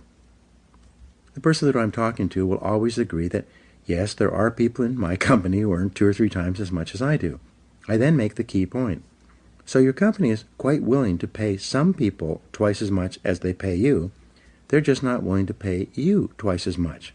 Why is that? Then suddenly the light goes on. The individual realizes that it is not the company that is not willing to pay the money. It is the individual who is not contributing enough to be worth that additional money. The responsibility is his, not the company's. The law of 3 helps you to prioritize. When we coach entrepreneurs, executives, and business owners, we take them through an exercise that is designed to help them double their productivity, performance, and output within 12 months, sometimes even within 30 days. It's simple. Here's how it works. First, make a list of all the things that you do in a week or a month from the time you start work on Monday morning through to the end of the week. Write down everything, both small and large, including checking your email and returning phone calls. Then review this list and ask this key question. If I could only do one thing on this list all day long, which one task or activity contributes the most value to my company? As you go over your list, the correct answer will probably jump out at you. Whatever it is, put a circle around it. Then, ask the second question. If I could only do 2 things on this list all day long, which would be the second task or activity? Review your list again and identify your second most important task in terms of contribution to your company. Finally, ask the question once more. If I could only do 3 things on this list all day long, what would be the third item? We call this the law of 3. The law of 3 says that there are 3 primary things that you do that contribute 90% or more of your value to your company or organization. Your job is to identify those 3 critical tasks and then discipline yourself to do them all day long. All of your other minor tasks will be support tasks, complementary tasks, enjoyable tasks, or useless tasks. They will be little things that you've gotten into the habit of doing as a way of unconsciously avoiding the big, difficult, important tasks that can make a tremendous difference in your work and career. Calculate your hourly rate. Another way for you to double your income is for you to use the hourly rate method of calculating your personal value and your time allocation. First, determine the amount that you earn each hour. You do this by dividing your annual income by the number 2,000, which is roughly the number of hours that an entrepreneur or executive works each year in our society. 40 hours a week times 50 weeks a year. For example, if you earn $50,000 a year divided by 2,000, your hourly rate would be $25. If you earn $100,000 per year divided by 2,000, your hourly rate would be $50. Whatever it is, from that moment onward, resolve to do only those things that pay you your hourly rate or better. Refuse to do those things that someone else can do at a lower hourly rate than you. Do not waste your time doing things of low value or no value while your other important tasks are building up. Get on the same page about what work is most important. Once you have made a list of all the results you feel you have been hired to accomplish, and you have determined your 3 most important things that you do to justify your hourly rate, take your list of key activities to your boss and have your boss organize your job based on his or her priorities. You need to do this because you must be sure. Benjamin Trigo, co-founder of the Kepner-Trigo consulting firm and author of The Rational Manager, once said, "The very worst use of time is to do very well what need not be done at all." Yet it is amazing how many people are working hard on tasks that are of little or no value to their bosses. No matter how well you do an unimportant task, it doesn't help you. Even worse, working on low-value tasks keep you from working on the most important things you could be doing. Hard work on the wrong job can actually sabotage your career. The happiest days you will have at work will be when you are working on those tasks that your boss considers to be the most important. The unhappiest days at work will be when you and your boss are at cross purposes and not getting along, primarily because you are not completing the jobs that are most important to him and to his career. Your goal is to be paid more and promoted faster. Your goal is to become one of the most valuable and highest paid people in your field. Your job is first to make yourself valuable and then to make yourself indispensable to your company. This requires first and foremost that you are always working on those tasks your boss considers most important. Work all the time you work. The key to doubling your productivity and output, and eventually your income, is to really work all the time you're at work. Simply put, when you work, work. Don't waste time. Don't delay. Don't chat with coworkers or sit around drinking coffee. Don't read the newspaper or surf the internet. When you come into work in the morning, put your head down and then work all day long. The biggest time wasters in the world of work are other people who want to talk with you, distract you, delay you, and take up the time that you should be spending on high-value tasks. When a time waster approaches you and says, "Do you have a minute to talk?" you reply by saying, "Yes, but not now. Why don't we talk at lunchtime or after work? In the meantime, I have to get this job finished. I have to get back to work." When you tell people that you are under the gun, that you have to get a task finished for your boss, they will usually leave you alone. If you do this often enough, they will develop that habit of leaving you alone and instead find someone else with whom to waste time. Keep yourself motivated and focused by talking to yourself in a positive way. Your mantra from now on should be, back to work, back to work, back to work. Whenever you find yourself slowing down on a major task, begin repeating to yourself those magic words, back to work. Who works hardest? The Secret Survey. Imagine that an outside company is going to do a study of all the people who work in your organization. They're going to give each person a list of all the employees and ask them to rate their fellow employees in terms of who works the hardest, the second hardest, and so on. They're then going to give this list of people, organized from the hardest worker down to the laziest, to your superiors. This list is going to be used to determine who gets paid more and promoted faster than others. Now, imagine that this survey is already being taken, but in secret. The fact is, in any organization, everyone knows who works harder than anyone else. Everyone knows who works less and who does not pull their weight. Everyone knows. It's not a secret at all.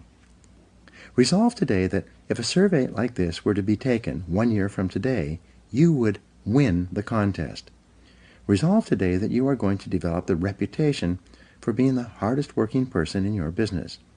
This will do more to help you than almost anything else. When you are surrounded by time-wasting people and situations, it takes tremendous self-discipline to work all the time you're at work. You must constantly fight against distractions and interruptions so that you can get back to work. The success formula. When I began my career working for a large company, I was the low man on the totem pole. Everyone had been there longer than me and was ahead of me in the company pecking order. Even though I was in my early 30s, I still had no idea how to play the game or what to do to get ahead in the cutthroat corporate competition that existed. Somewhat by accident, I stumbled onto the formula that made me successful. It was very simple. Whenever my boss gave me something to do, I did it immediately. Like a dog chasing after a thrown stick, I would immediately throw myself at the task, complete it, and hurry back to my boss with the finished job. Initially, he would smile and say something like, "I didn't really need it done that quickly, but thank you for getting it done." When I was caught up with my work, instead of relaxing, I would go to my boss and say, "I'm all caught up. I want more work to do.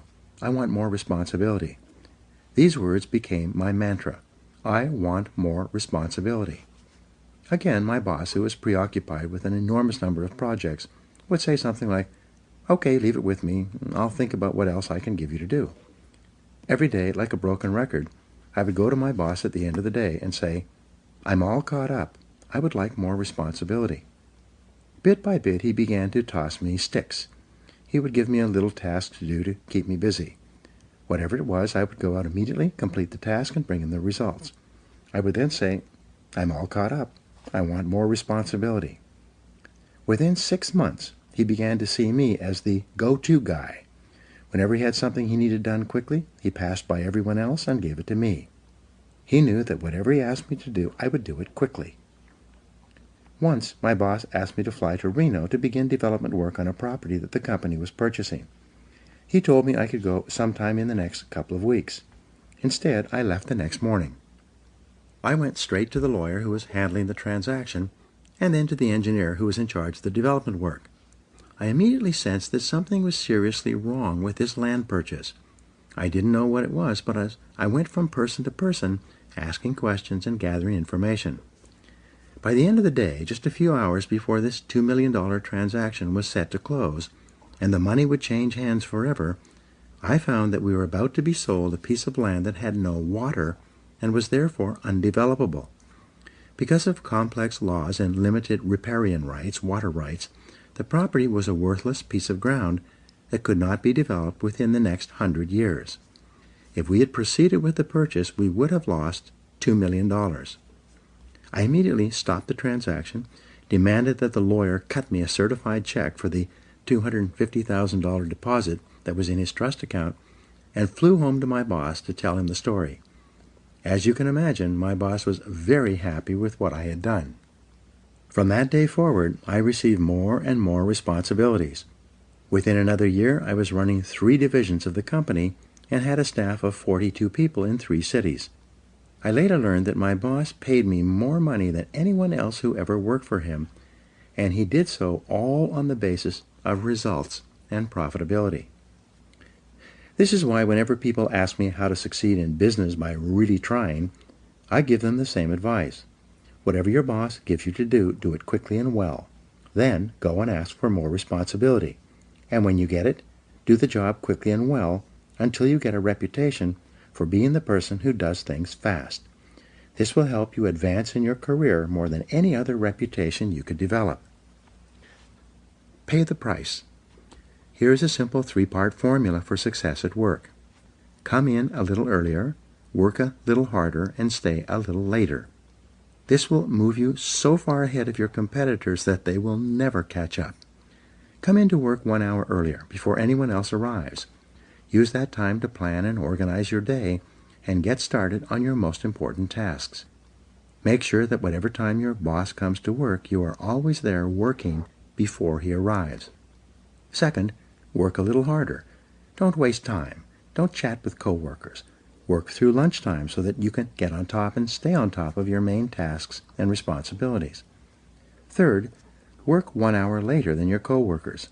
If they leave at 5 o'clock, you leave at 6.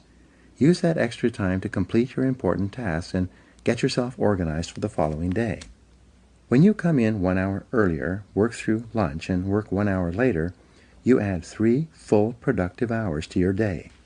Because there are no interruptions when you work during these time periods, you'll actually accomplish 2 or 3 times as much as you would during your other work hours when you're constantly interrupted by other people and telephone calls. In fact, you can double or even triple your productivity, performance, and output by simply adding these 3 hours to your workday. The good news is that by coming in earlier and leaving later, you don't lose anything. You merely avoid the traffic tie-ups and slowdowns that most people suffer through on their ways to and from work. The 40-plus formula. To succeed faster at work, use the 40-plus formula. This formula says that you can tell where you're going to be 5 years from now by looking at the number of hours that you put in today in excess of 40 hours per week. If all you do is put in the regular 40 hours that everyone else puts in, all you will do is survive. Your annual increases will be 3 or 4%. You will have a job, but your income increases will go up at the same rate as everyone else. It is when you begin to put in more than 40 hours that you give yourself an advantage over most of the other people in your company and your business. Make it a habit to do more than what you are paid for. Discipline yourself to put in more than you take out. Every hour that you work over 40 hours a week is an investment in your future success. The highest paid people in America in every field work 50 to 60 hours per week. The average self-made millionaire works 59 hours per week. This is equal to 5 12-hour days or 6 10-hour days. Most successful people at the beginning of their careers worked 6 days a week, sometimes 7. Moreover, they worked all the time they were at work. They didn't waste time. They realized that in order to reap a great harvest later in their career, they had to sow a lot of seeds in the springtime of their career. Look the part. Dress for success. Finally, to succeed at work, you need to discipline yourself to look the part. Remember, birds of a feather flock together. When it comes to presentation, this means that people like to promote others who look like them. Your bosses are very sensitive to the appearance of their staff. They like to promote people who they are proud to introduce to their friends and colleagues. Be sure that you dress and groom in such a way that your boss would be proud to take you out for lunch and introduce you to others as a representative of his or her company. Each morning before you go to work, look in the mirror and ask yourself, do I look like one of the top people in my field? If you don't, go back and change, and keep changing until you look like one of the top people in your business. Learn how to dress for success. Read books and articles, or ask others for advice. Look at the most successful people in your business and dress the way they do. Dress for the job 2 levels above your current job. Remember that fully 95% of the first impression you make on other people will be determined by your dress and grooming. Make sure that that first impression and then the second and third impressions are consistent with the message you want to send. Many people work their entire lives without realizing that by putting forward a little extra effort, working a little harder, and focusing on higher value tasks, they could become one of the most valuable people in their organizations. When you discipline yourself to continually increase the value of your contribution to your company, you'll put your career on the fast track and virtually guarantee yourself a wonderful future. In the next chapter, you will learn that your work behaviors naturally determine your ascension to leadership, and you will see how self-discipline is essential to fulfilling your potential as a leader. Now here are some action exercises for you. Number 1, make a decision today that you're going to become one of the top 20% of people in your company and your industry. What should you or could you do differently to achieve that goal? 2, make a list of everything you do in your job and then identify the 3 things that contribute the greatest value to your work and your company. 3, set a new work schedule for yourself and begin to start earlier, work harder, and stay later until it becomes a habit. 4, identify the most important results you're expected to achieve in your job and then work on those results all day long. 5, determine the person who is the best dressed and groomed in your company and then resolve to use him or her as a role model for your own appearance. 6. Decide today that from now on you are going to actually work all the time you're at work, and that you are going to develop the reputation for being the hardest working person in your company. And 7. Develop a sense of urgency. Resolve to move fast when you're given a job or opportunity. This can change your life.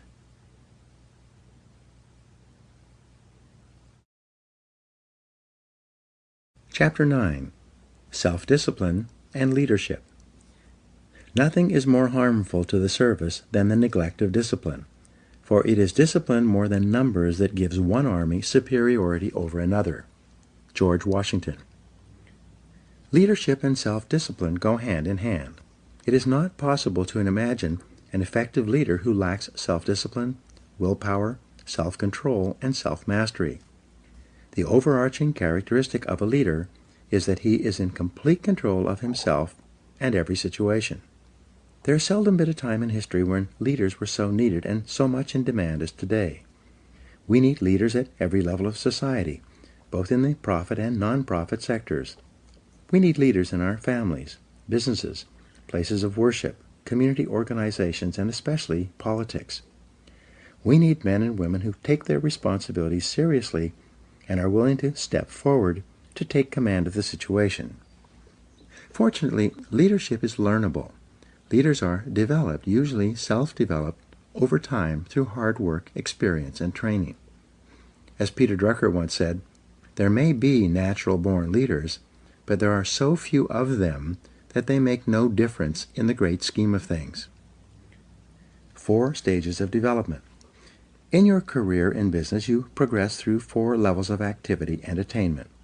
First, you start off as an employee with limited knowledge and experience. Then, as you grow, learn, and develop the ability to get results, you evolve upward and become a supervisor, with responsibility for the performance and results of other people. As you continue to move up the scale of supervision, improving your ability to get things done through others from directly overseeing the work of employees, you become a manager, someone who assigns work to people with demonstrated competence in certain areas. Managers have a larger view, and this comes with greater responsibilities. As you move up the scale of management, becoming more knowledgeable and effective and getting more and better results from more and different people, you reach the highest level, that of a leader. At this stage, you are responsible for determining what is to be done rather than how it is to be done. It is said that some leaders are made, some are born, and some people have leadership thrust upon them. Leaders emerge or are promoted to deal with a situation requiring leadership ability. In its simplest terms, the role of the leader is to take responsibility for results. The primary reason that people are promoted into increasingly higher levels of leadership is because they demonstrate the ability to get the required results at each level. The ongoing question of the leader is always, what results are expected of me? Clarity is essential. The main reason that some people are not promoted into greater leadership positions, or perhaps they are even fired, is because of failure to execute. They do not do the most important jobs expected of them, nor do they get the results demanded of them. Leaders have vision. The first quality of leadership, based on 3,300 studies of leaders reviewed by James McPherson, is the quality of vision. Leaders have vision. They have the ability to project forward into the future and develop a clear picture of where they want their organizations to go. They then have the ability to share this vision with others and gain others' commitment to make this vision a reality. You become a leader when you accept responsibility for results. You become a leader when you begin to think, act, and talk like a leader. You become a leader when you develop a vision for yourself and for your company, your life, or your area of responsibility. There are hundreds of books written about leadership and the importance of vision, yet they can be boiled down to a single principle. A military leader has a vision of victory from which he never deviates. A business leader has a vision of success for the business based on excellent performance to which he or she is completely committed. A leader is a standard bearer. The leader sets the standard for the organization or the department. It is not possible for anyone in the organization to have a clearer vision or to aspire to a higher standard of excellence than the leader. For this reason, the leader is the role model, the one who sets the tone and the morale for everyone in the organization. The personality and influence of the leader affects everyone below him in the company, organization, or department. You cannot raise morale in a business. It filters down from the top, from the leader. The behavior of the leader influences and affects the behavior of everyone else. If the leader is positive, confident, and upbeat, everyone in the organization will be influenced by his behavior and will be more confident, positive, and upbeat as well. Walk the talk. When you become a leader, you must discipline yourself to be leader-like. You must walk, talk, and act the part of a leader. You become a different person with different responsibilities than a manager. When you are working your way up, you are a part of the staff or the sales team. When you become a manager, you are part of management. This means that when you are part of the staff, your orientation is upward and sideways. But when you become a leader, your orientation is downward, toward all the people for whom you are responsible. Perhaps the most important behavior of a leader is for you to discipline yourself to be a role model. Imagine that everyone is watching you and patterning everything they do and say based on your behavior. When you become a leader, you no longer have the luxury to let it all hang out. From the time you are promoted into leadership, you have a special responsibility to discipline and control your words and behaviors in such a way so that you bring about the very best possible results for your organization and for other people. Set the standards. The leader sets the standards for the organization's behavior, quality of work, personal organization, time management, and appearance. In excellent organizations, the leader is the person who everyone looks up to and wants to emulate. In most cases, the leader works harder than others in the company. The leader appears to be more committed, more determined, more courageous, more visionary, and more persistent than anyone else. The leader sets a tone that everyone wants to emulate. The leader also sets the standard for how people are treated in the organization. When the leader treats people with courtesy, consideration, and concern, it quickly becomes known that these are the standards to which others must adhere. Set values and principles. In addition to a clear vision for the organization, the leader must have a set of values and organizing principles that guide behavior and decision-making. Everyone must know what the leader and the company stands for and believes in. The job of the leader, then, is to articulate this vision of excellent performance within the constraints of high ethical standards at all times. He or she must walk the talk and live the values and behaviors he or she teaches. The very best standard for a leader is the golden rule: do unto others as you would have them do unto you. For example, when Jack Welch was the president of General Electric, he encouraged managers to treat each employee as if that employee might be promoted over his head sometime in the future, and he might find himself working under the person who is now working below him. This way of thinking assured that managers treated their staff with a high degree of respect and courtesy. 7 Principles of Leadership. To be an effective leader, there are 7 principles you must incorporate into your leadership behavior and activities. 1. Clarity. This is perhaps your most important responsibility. You must be absolutely clear about who you are and what you stand for. You must be absolutely clear about your vision and where you want to lead your people. You must be absolutely clear about the goals and objectives of the organization and how they are to be achieved. Especially, you must be absolutely clear about the values, mission, and purpose of the organization and what it stands for. Everyone around you and below you must know exactly why they are doing what they do and what their company has been formed to accomplish. 2. Competence. As the leader, you must set a standard of excellent performance for the organization as well as for every person and function in the company. Your goal must be for your company to be as good or better than your very best competitor. You must be continually seeking ways to improve the quality of your product and services to your customers. 3. Commitment. The leader is absolutely committed to the success of the organization and believes completely that this organization is the best in the business or will be the best in the future. This passionate commitment to the organization and to success and achievement motivates and inspires people to do their best work and put their whole hearts into their jobs. 4. Constraints. The job of the leader is to identify the constraints or limiting factors that set the speed at which the company achieves its most important goals of revenue and profitability. The leader then allocates people and resources to alleviate those constraints and remove the obstacles so it can perform as one of the best in the business. 5. Creativity.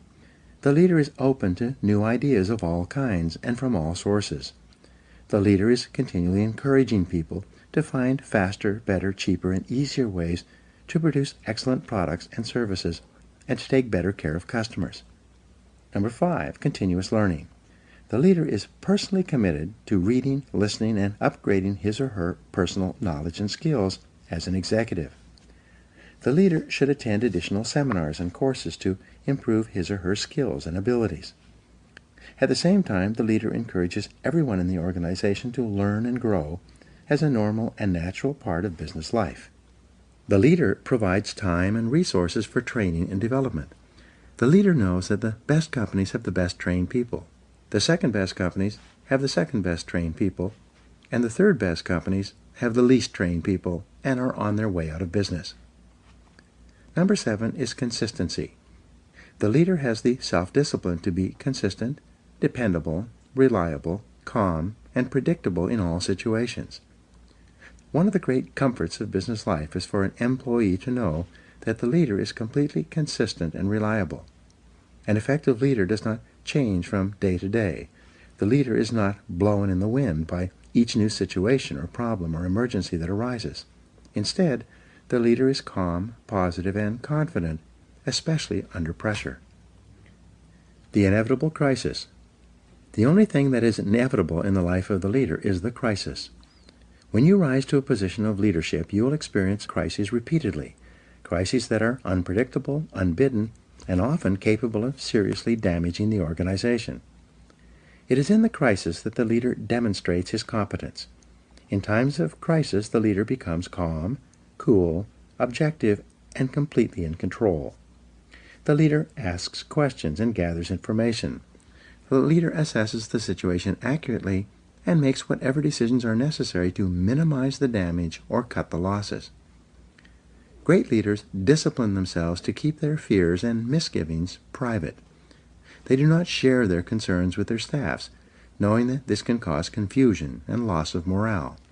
Instead, the leader asks a lot of questions, probes deeply into situations so that he or she understands them thoroughly, and keeps his or her feelings private. As far as the members of the organization are concerned, the leader is always calm, positive, relaxed, and in complete control, no matter what is happening. Self-control and leadership. There's a direct relationship between your ability to discipline yourself and your behaviors and your readiness to lead. It is only when you prove to others that you are in complete control of yourself that they develop the confidence to put you in a leadership position and keep you there. The leader realizes that everything he says to or about another person is magnified. The leader therefore praises and encourages people, both in their presence and when they are not around. He never says anything negative that could be misinterpreted or that could demotivate or offend another person. If he has problems with someone, he addresses them privately, out of sight and earshot of anyone else. Leadership qualities. Leaders discipline themselves to plan, prepare, organize, and check every detail. They take nothing for granted. They ask questions to ensure that they have a complete understanding of a situation, problem, or difficulty. Great leaders act as if they own the entire company. They accept a high level of personal responsibility. The leader never complains, makes excuses, or blames others for problems. Leaders are intensely action-oriented. They gather information carefully and they make the decisions that are necessary. They set measures and standards and hold others to them. They insist that the job be done quickly and well. Leaders rise to the top. Leaders rise to the top of an organization as cream rises in milk. When you accept complete responsibility for getting results, concentrate single-mindedly on completing your most important tasks, continually upgrade your knowledge and skills as well as your ability to contribute value to your company, and treat other people with kindness and consideration, you will emerge as a natural leader. As you demonstrate your ability to make an increasingly valuable contribution to your organization, people above, below, and on both sides of you will want you to be promoted into leadership and will support you when you reach that position. One of your primary aims in life is to walk, talk, act, speak, and treat others as a leader would.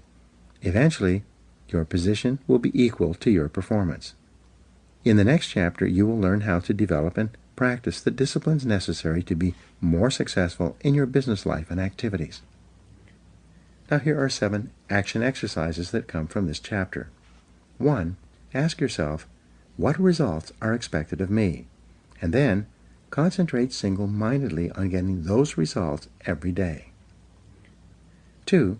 See yourself as the leader of your organization and ask yourself, what kind of a company would this company be if everyone in it were just like me?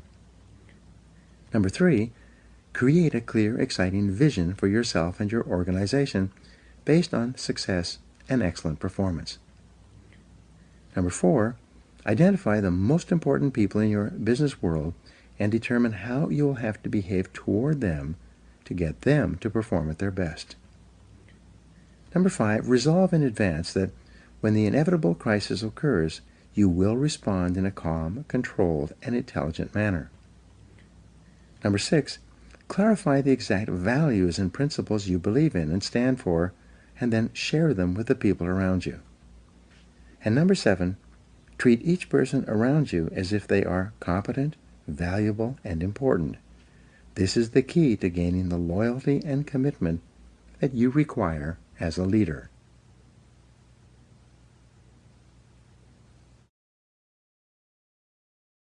Chapter 10. Self-Discipline and Business. John Viney wrote, "The quality of self-denial in the pursuit of a longer-term goal, and indeed, the willpower to maintain that level of self-denial, is an excellent training for the boardroom." Most people will work in or for a business or own a business in the course of their lifetimes. The achievement of business success demands high levels of discipline from you in every area of business activity, both large or small. Without self-discipline and self-control in business, no success is possible. There's no area of activity that demands more self-discipline than starting and operating a successful business in our current economy. The first law of economics is scarcity.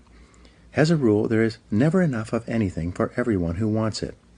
Specifically, there are never enough customers for you to sell everything you want to sell. There are never enough sales revenues to help you achieve all your financial goals. There are never sufficient profits to enable you to expand as much as you want. Especially, there are never enough good people to work with and for you to help you achieve your business goals. The law of competition. If the first law of economics is scarcity, then the first law of business is competition. It requires tremendous focus and discipline to do the things necessary to attract the scarce money of customers toward purchasing your product or service. To not only survive but also thrive, you must compete continually against all other uses of the same amount of money that you want to charge for what you sell. The first discipline of business success is that you offer a product or service that people want, need, and will pay for at a price they will accept, a price that is competitive with every other business that wants the same customer dollar. You must be completely honest with your product-service mix to ensure that it is well suited to the current market.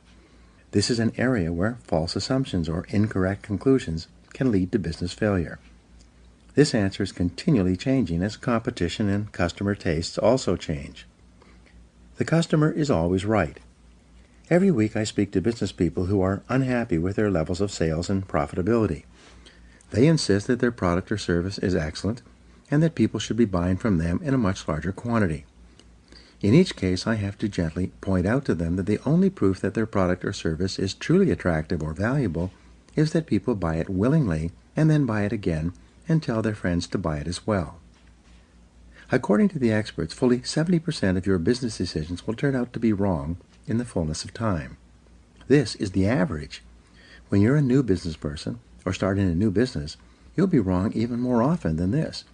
It's not unusual for an entrepreneur to be wrong 90% of the time in the beginning of his or her career. It requires tremendous self-discipline and character to face the possibility that you could be wrong in your most cherished assumptions and beliefs. Nonetheless, this discipline is essential if you're going to minimize your mistakes, cut your losses, and redirect your resources toward offering customers more of the things that they really want, need, and are willing to pay for. All business investment and business startups require a high level of optimism. You must believe in the future possibilities of your business along with your new products and services. You must have so much confidence in their marketability that you're willing to undertake financial risk and invest many hours, weeks, and even years to achieve your business goals, and you must do all of this with no real guarantee of success. At the same time, you need discipline to curb your confidence, to remain objective and realistic. Overconfidence in business can lead to business mistakes, financial losses, and even bankruptcy. You must be better. Because of the aggressive and determined nature of your competition, in order to simply survive, you must discipline yourself to be equal to or better than your competitors. After all, your competitors get out of bed every morning thinking about how they can put you out of business. They want to take away your customers and your sales. They want to get your profits. They want as much of your business as they can possibly get. To increase your probabilities of success against such competition, you must make every effort to outthink them. When you start a business or a new venture within a business, you require the discipline to do your homework thoroughly in advance. You create a complete business plan before you start operations, and you continue to update it and revise it every year thereafter. The discipline of advanced planning can spell the difference between success and failure. Challenge your assumptions. Most business ideas do not work, at least in their original form. As Peter Drucker said, errant assumptions lie at the root of every failure. A major reason for business failure is that the business owner or executive relies on assumptions that are not tested. They assume that the product or service is excellent in comparison with others. They assume that they can sell a sufficient number of those products or services and do so at a profit. They further assume that those profits will be substantial enough to make this investment of time and money more attractive than any other use of the same amount of time or funds. All of these assumptions must be tested carefully before any irrevocable commitment is made. According to the Kauffman Foundation on Entrepreneurship, 95% of entrepreneurs and small business owners in America earn less than $50,000 per year. Why is this? It's not because they lack the energy, intelligence, or ability to earn more. The very fact that a person has the courage and resourcefulness to start a new business means that he or she has above average levels of natural talent. The reason why so many entrepreneurs underachieve and fail is because they lack discipline. They lack the discipline to carefully study every aspect of the business before committing to it. They lack the discipline to test their assumptions rather than jumping to conclusions and hoping for the best. Don't let this happen to you. Identify your ideal customer. You need discipline to identify and determine your ideal customer, the exact person who can and will buy your product or service in sufficient quantities and at the price you need to charge in order to justify going into this area of business in the first place. You need the discipline, based on trial, error, and persistence, to develop a marketing plan that generates a steady and predictable stream of new leads for your business. To market effectively, you must be clear about your competitive advantage and your unique selling proposition. What is it about your product or service that makes it superior and more valuable for a customer than any other similar product or service being offered today? You need the discipline to develop a complete sales system from beginning to end that converts qualified leads into solid customers. It's amazing how many businesses just assume that the product or service will sell itself, whether they have a superior sales system or not. Know your true costs. You need the discipline to determine accurate costs and the proper pricing of your products and services. Walmart has become the biggest retailer in history, largely because of its expertise in this area. It's amazing how many businesses are selling products and services at a loss because they've never accurately totaled all the costs of bringing that product or service to market in the first place. You've heard the old saying, we lose money on every item we sell, but we try to make it up on the volume. Obviously, that's not possible. You need a quality control system in order to ensure that every product or service that you sell is of such high quality that your customers are so satisfied that they happily buy from you again and tell their friends. You need the discipline to develop a customer service policy, one in which you treat your customers so well that they become loyal to you and choose you over any of your competitors. The purpose of a business is to please your customers. What is the purpose of a business? The purpose of a business is to create and keep a customer in a cost-effective manner. Profits are not the purpose of a business. Profits are the result of creating and keeping a sufficient number of customers who yield a sufficient number of profits after all costs. What is the key measure of business success? The answer is customer satisfaction. Every effort and activity of your business must be aimed at satisfying customers in a manner that is better than any other competitor. What is the measure of customer satisfaction? The answer is repeat business. It is only when customers buy from you again that you demonstrate that you have fulfilled the promise you made to them when you got them to purchase the first time. A resale to a satisfied customer requires 1/10 of the time and expense as a sale to a brand new customer. All successful businesses rely on repeat business, which is only possible with high levels of customer satisfaction. This is a real discipline. What is the key to long-term profitability? The answer is recommendations and referrals. The ultimate question that determines the long-term success or failure of your business is, based on your experience with us, would you recommend us to others? You can only survive and thrive when the majority of your customers are so happy with your products and services that they will encourage their friends and associates to buy from you as well. Since a referral from a satisfied customer is 15 times easier to sell to than a cold call, which means it only costs 1/15 as much, referral business is the key to your future. You require tremendous focus and discipline to develop and maintain customer service policies that cause people to buy from you, then buy again, and recommend you to their friends. Set high standards. You require the discipline to set standards of excellent performance in every area of your business and then to continually strive to get even better. You need to practice the CANI formula, which stands for continuous and never-ending improvement. No matter how high your level of quality is today, you can never be satisfied. You must be continually raising the bar on yourself and on everyone within your area of responsibility. You require the self-discipline to work long, hard hours for many months and even years to get to the top of your business. The average entrepreneur, business owner, or self-made millionaire in America works 59 hours per week. Some entrepreneurs even work 70 to 80 hours per week in the first few years of building their businesses. You must be prepared to discipline yourself to put in this amount of time and level of hard work if you want to be the best and get to the top of your field. Think about the solution.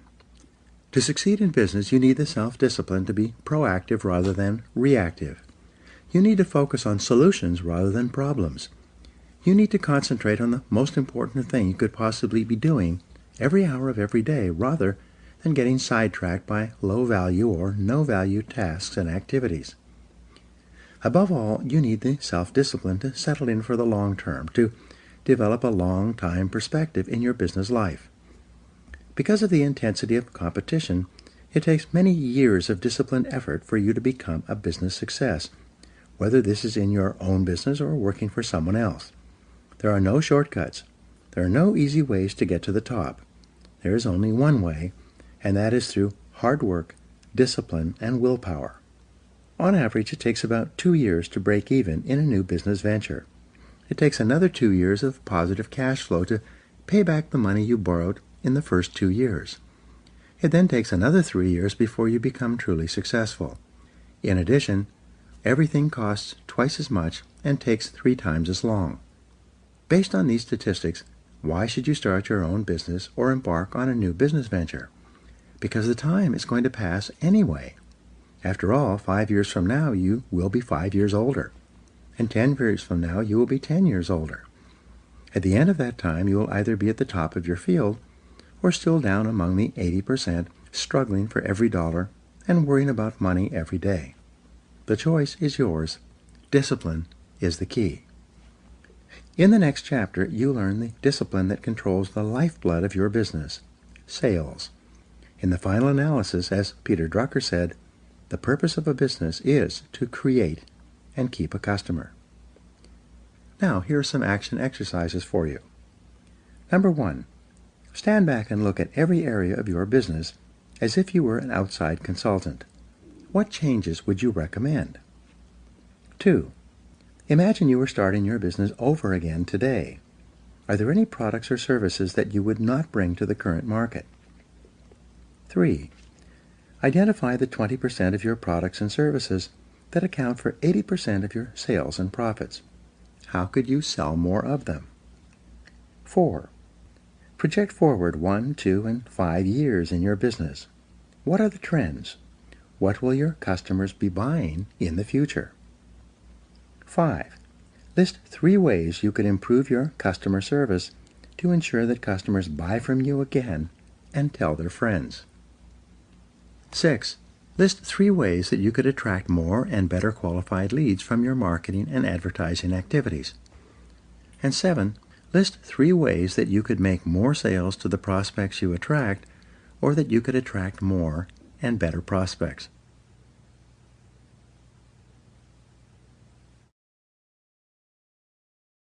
Chapter 11, Self-Discipline and Sales. Nothing happens until a sale takes place. Red Motley. The most important element in business success is selling. Nothing happens until a sale takes place. All the factories, businesses, offices, and producers of goods and services only leap into action when someone somewhere makes a sale to someone. Selling is one of the hardest professions in America. It is also the only profession in which a person can start with limited skills to achieve one of the highest incomes in our economy. Moving onward and upward in sales is like driving on the Autobahn in Germany. There are no speed limits. You can go as far and as fast as you want by stepping on the accelerator of your own ambition and determination to excel in the profession of sales. Business success or failure. Thousands of bankrupt or insolvent companies have been analyzed over the years to determine why they failed. After all the data was sorted and studied, virtually every business failure came down to one reason: low sales. In contrast, whenever a business was succeeding, growing, yielding profitability, increasing its share prices, and offering opportunity for more and more people, the reason boiled down to one factor: high sales. Everything else was secondary. Almost everything you do in a business either increases or decreases sales. Everything either helps or hurts. Everything either attracts or keeps more customers or drives them away. Everything counts when it comes to sales. The discipline of generating sales. Whether you are a salesperson or a business owner, you require the self-discipline to focus and concentrate on generating sales every hour of every business day. A group of researchers interviewed several hundred senior executives and business owners and asked them, "How important is sales and marketing to your business?" Without exception, they all replied, "Sales and marketing is absolutely essential to our survival and growth." The researchers then conducted a time and motion study of these same business owners and executives, following them around and tracking their time usage over the course of a month. At the end of that time, they completed their calculations and determined that the average business owner or executive who professed that sales were absolutely essential to survival and growth was spending only 11% of his time on sales and marketing. The remaining time was spent on meetings, discussions, paperwork, administrative work, luncheons, and a variety of other activities that contributed nothing to sales generation. If you're a sales manager or business owner, you must discipline yourself to focus most of your time and attention on getting your salespeople to generate the sales on which your company depends. You must spend 75% of your time working with your salespeople and accompanying them when they visit your customers and make presentations and sales. Do your paperwork before or after work, but during working hours, when customers are available to be seen, you should dedicate yourself entirely to sales generation. How to go broke. Some years ago, I started a new business. I developed the product and then began advertising via direct mail, radio, television, and newspaper. I allowed myself to be completely overwhelmed with planning, paperwork, and advertising activities. By the end of the year, I was out of money and my business was almost broke. At that time, I realized that I had taken my eye off the ball of sales. I then sat down over Christmas and designed a complete sales process. On January 2nd, I picked up the telephone and began making appointments. Over the next 2 months of aggressive and focused sales activity, I did more business than I had done over the entire previous year. I saved my business and my home, and I never lost sight of that focus again. One of the most important questions you can ask as a salesperson, entrepreneur, or business owner is whether what I'm doing right now is leading to a sale. Ask this question of yourself repeatedly throughout the day. Every time the answer comes up no, you must immediately stop whatever you are doing of lower value and turn your attention to sales generation. In addition, make sure that all the people who are responsible for sales in your company ask and answer this question in the affirmative all day long. Overcome your fear of rejection. Assuming that you have an attractive product or service, one that is reasonably priced and suited to the current market, the biggest problem that telephone salespeople and outside salespeople face is rejection. The fear of rejection does more to sabotage a sales career and undermine sales activities than any other single factor. It is the major obstacle to sales success. It takes tremendous discipline for salespeople to get up every morning and go out and face the inevitable rejection that they know they're going to receive all day long. Most people cannot handle this continuous rejection. Therefore, to avoid the emotional pain that comes with rejection, many salespeople engage in a series of displacement activities to avoid being rejected. First of all, they make fewer calls. According to Columbia University, the average salesperson works about 90 minutes per day. In other words, only about 1.5 hours out of an 8-hour day. They spend the rest of the time warming up and getting ready, shuffling paperwork, checking the internet, reading the newspaper, chatting with coworkers, coming in late, leaving early, and taking extended lunches and coffee breaks. As a result, by the end of the day, on average, the salesperson has worked only 90 minutes. Increase face time with customers and prospects. When is a salesperson actually working? The salesperson is only working when he or she is ear to ear on the phone or face to face with someone who can and will buy within a reasonable period of time. The rule for sales success can be contained in 6 words. Spend more time with better prospects. There's no other way to generate a high, consistent, and predictable level of sales results. Because of the fear of rejection, however, salespeople procrastinate and delay throughout the sales day, doing everything possible to avoid getting face-to-face with people who can say no. The key to sales success, as I learned as a young salesman, is to realize that rejection is not personal. Prospective customers always say things like, "No, I'm not interested," or variations of, "I don't want it, I don't need it, I can't use it, I can't afford it, I'm not in the market right now," or "I'm happy with my existing supplier." The professional salesperson realizes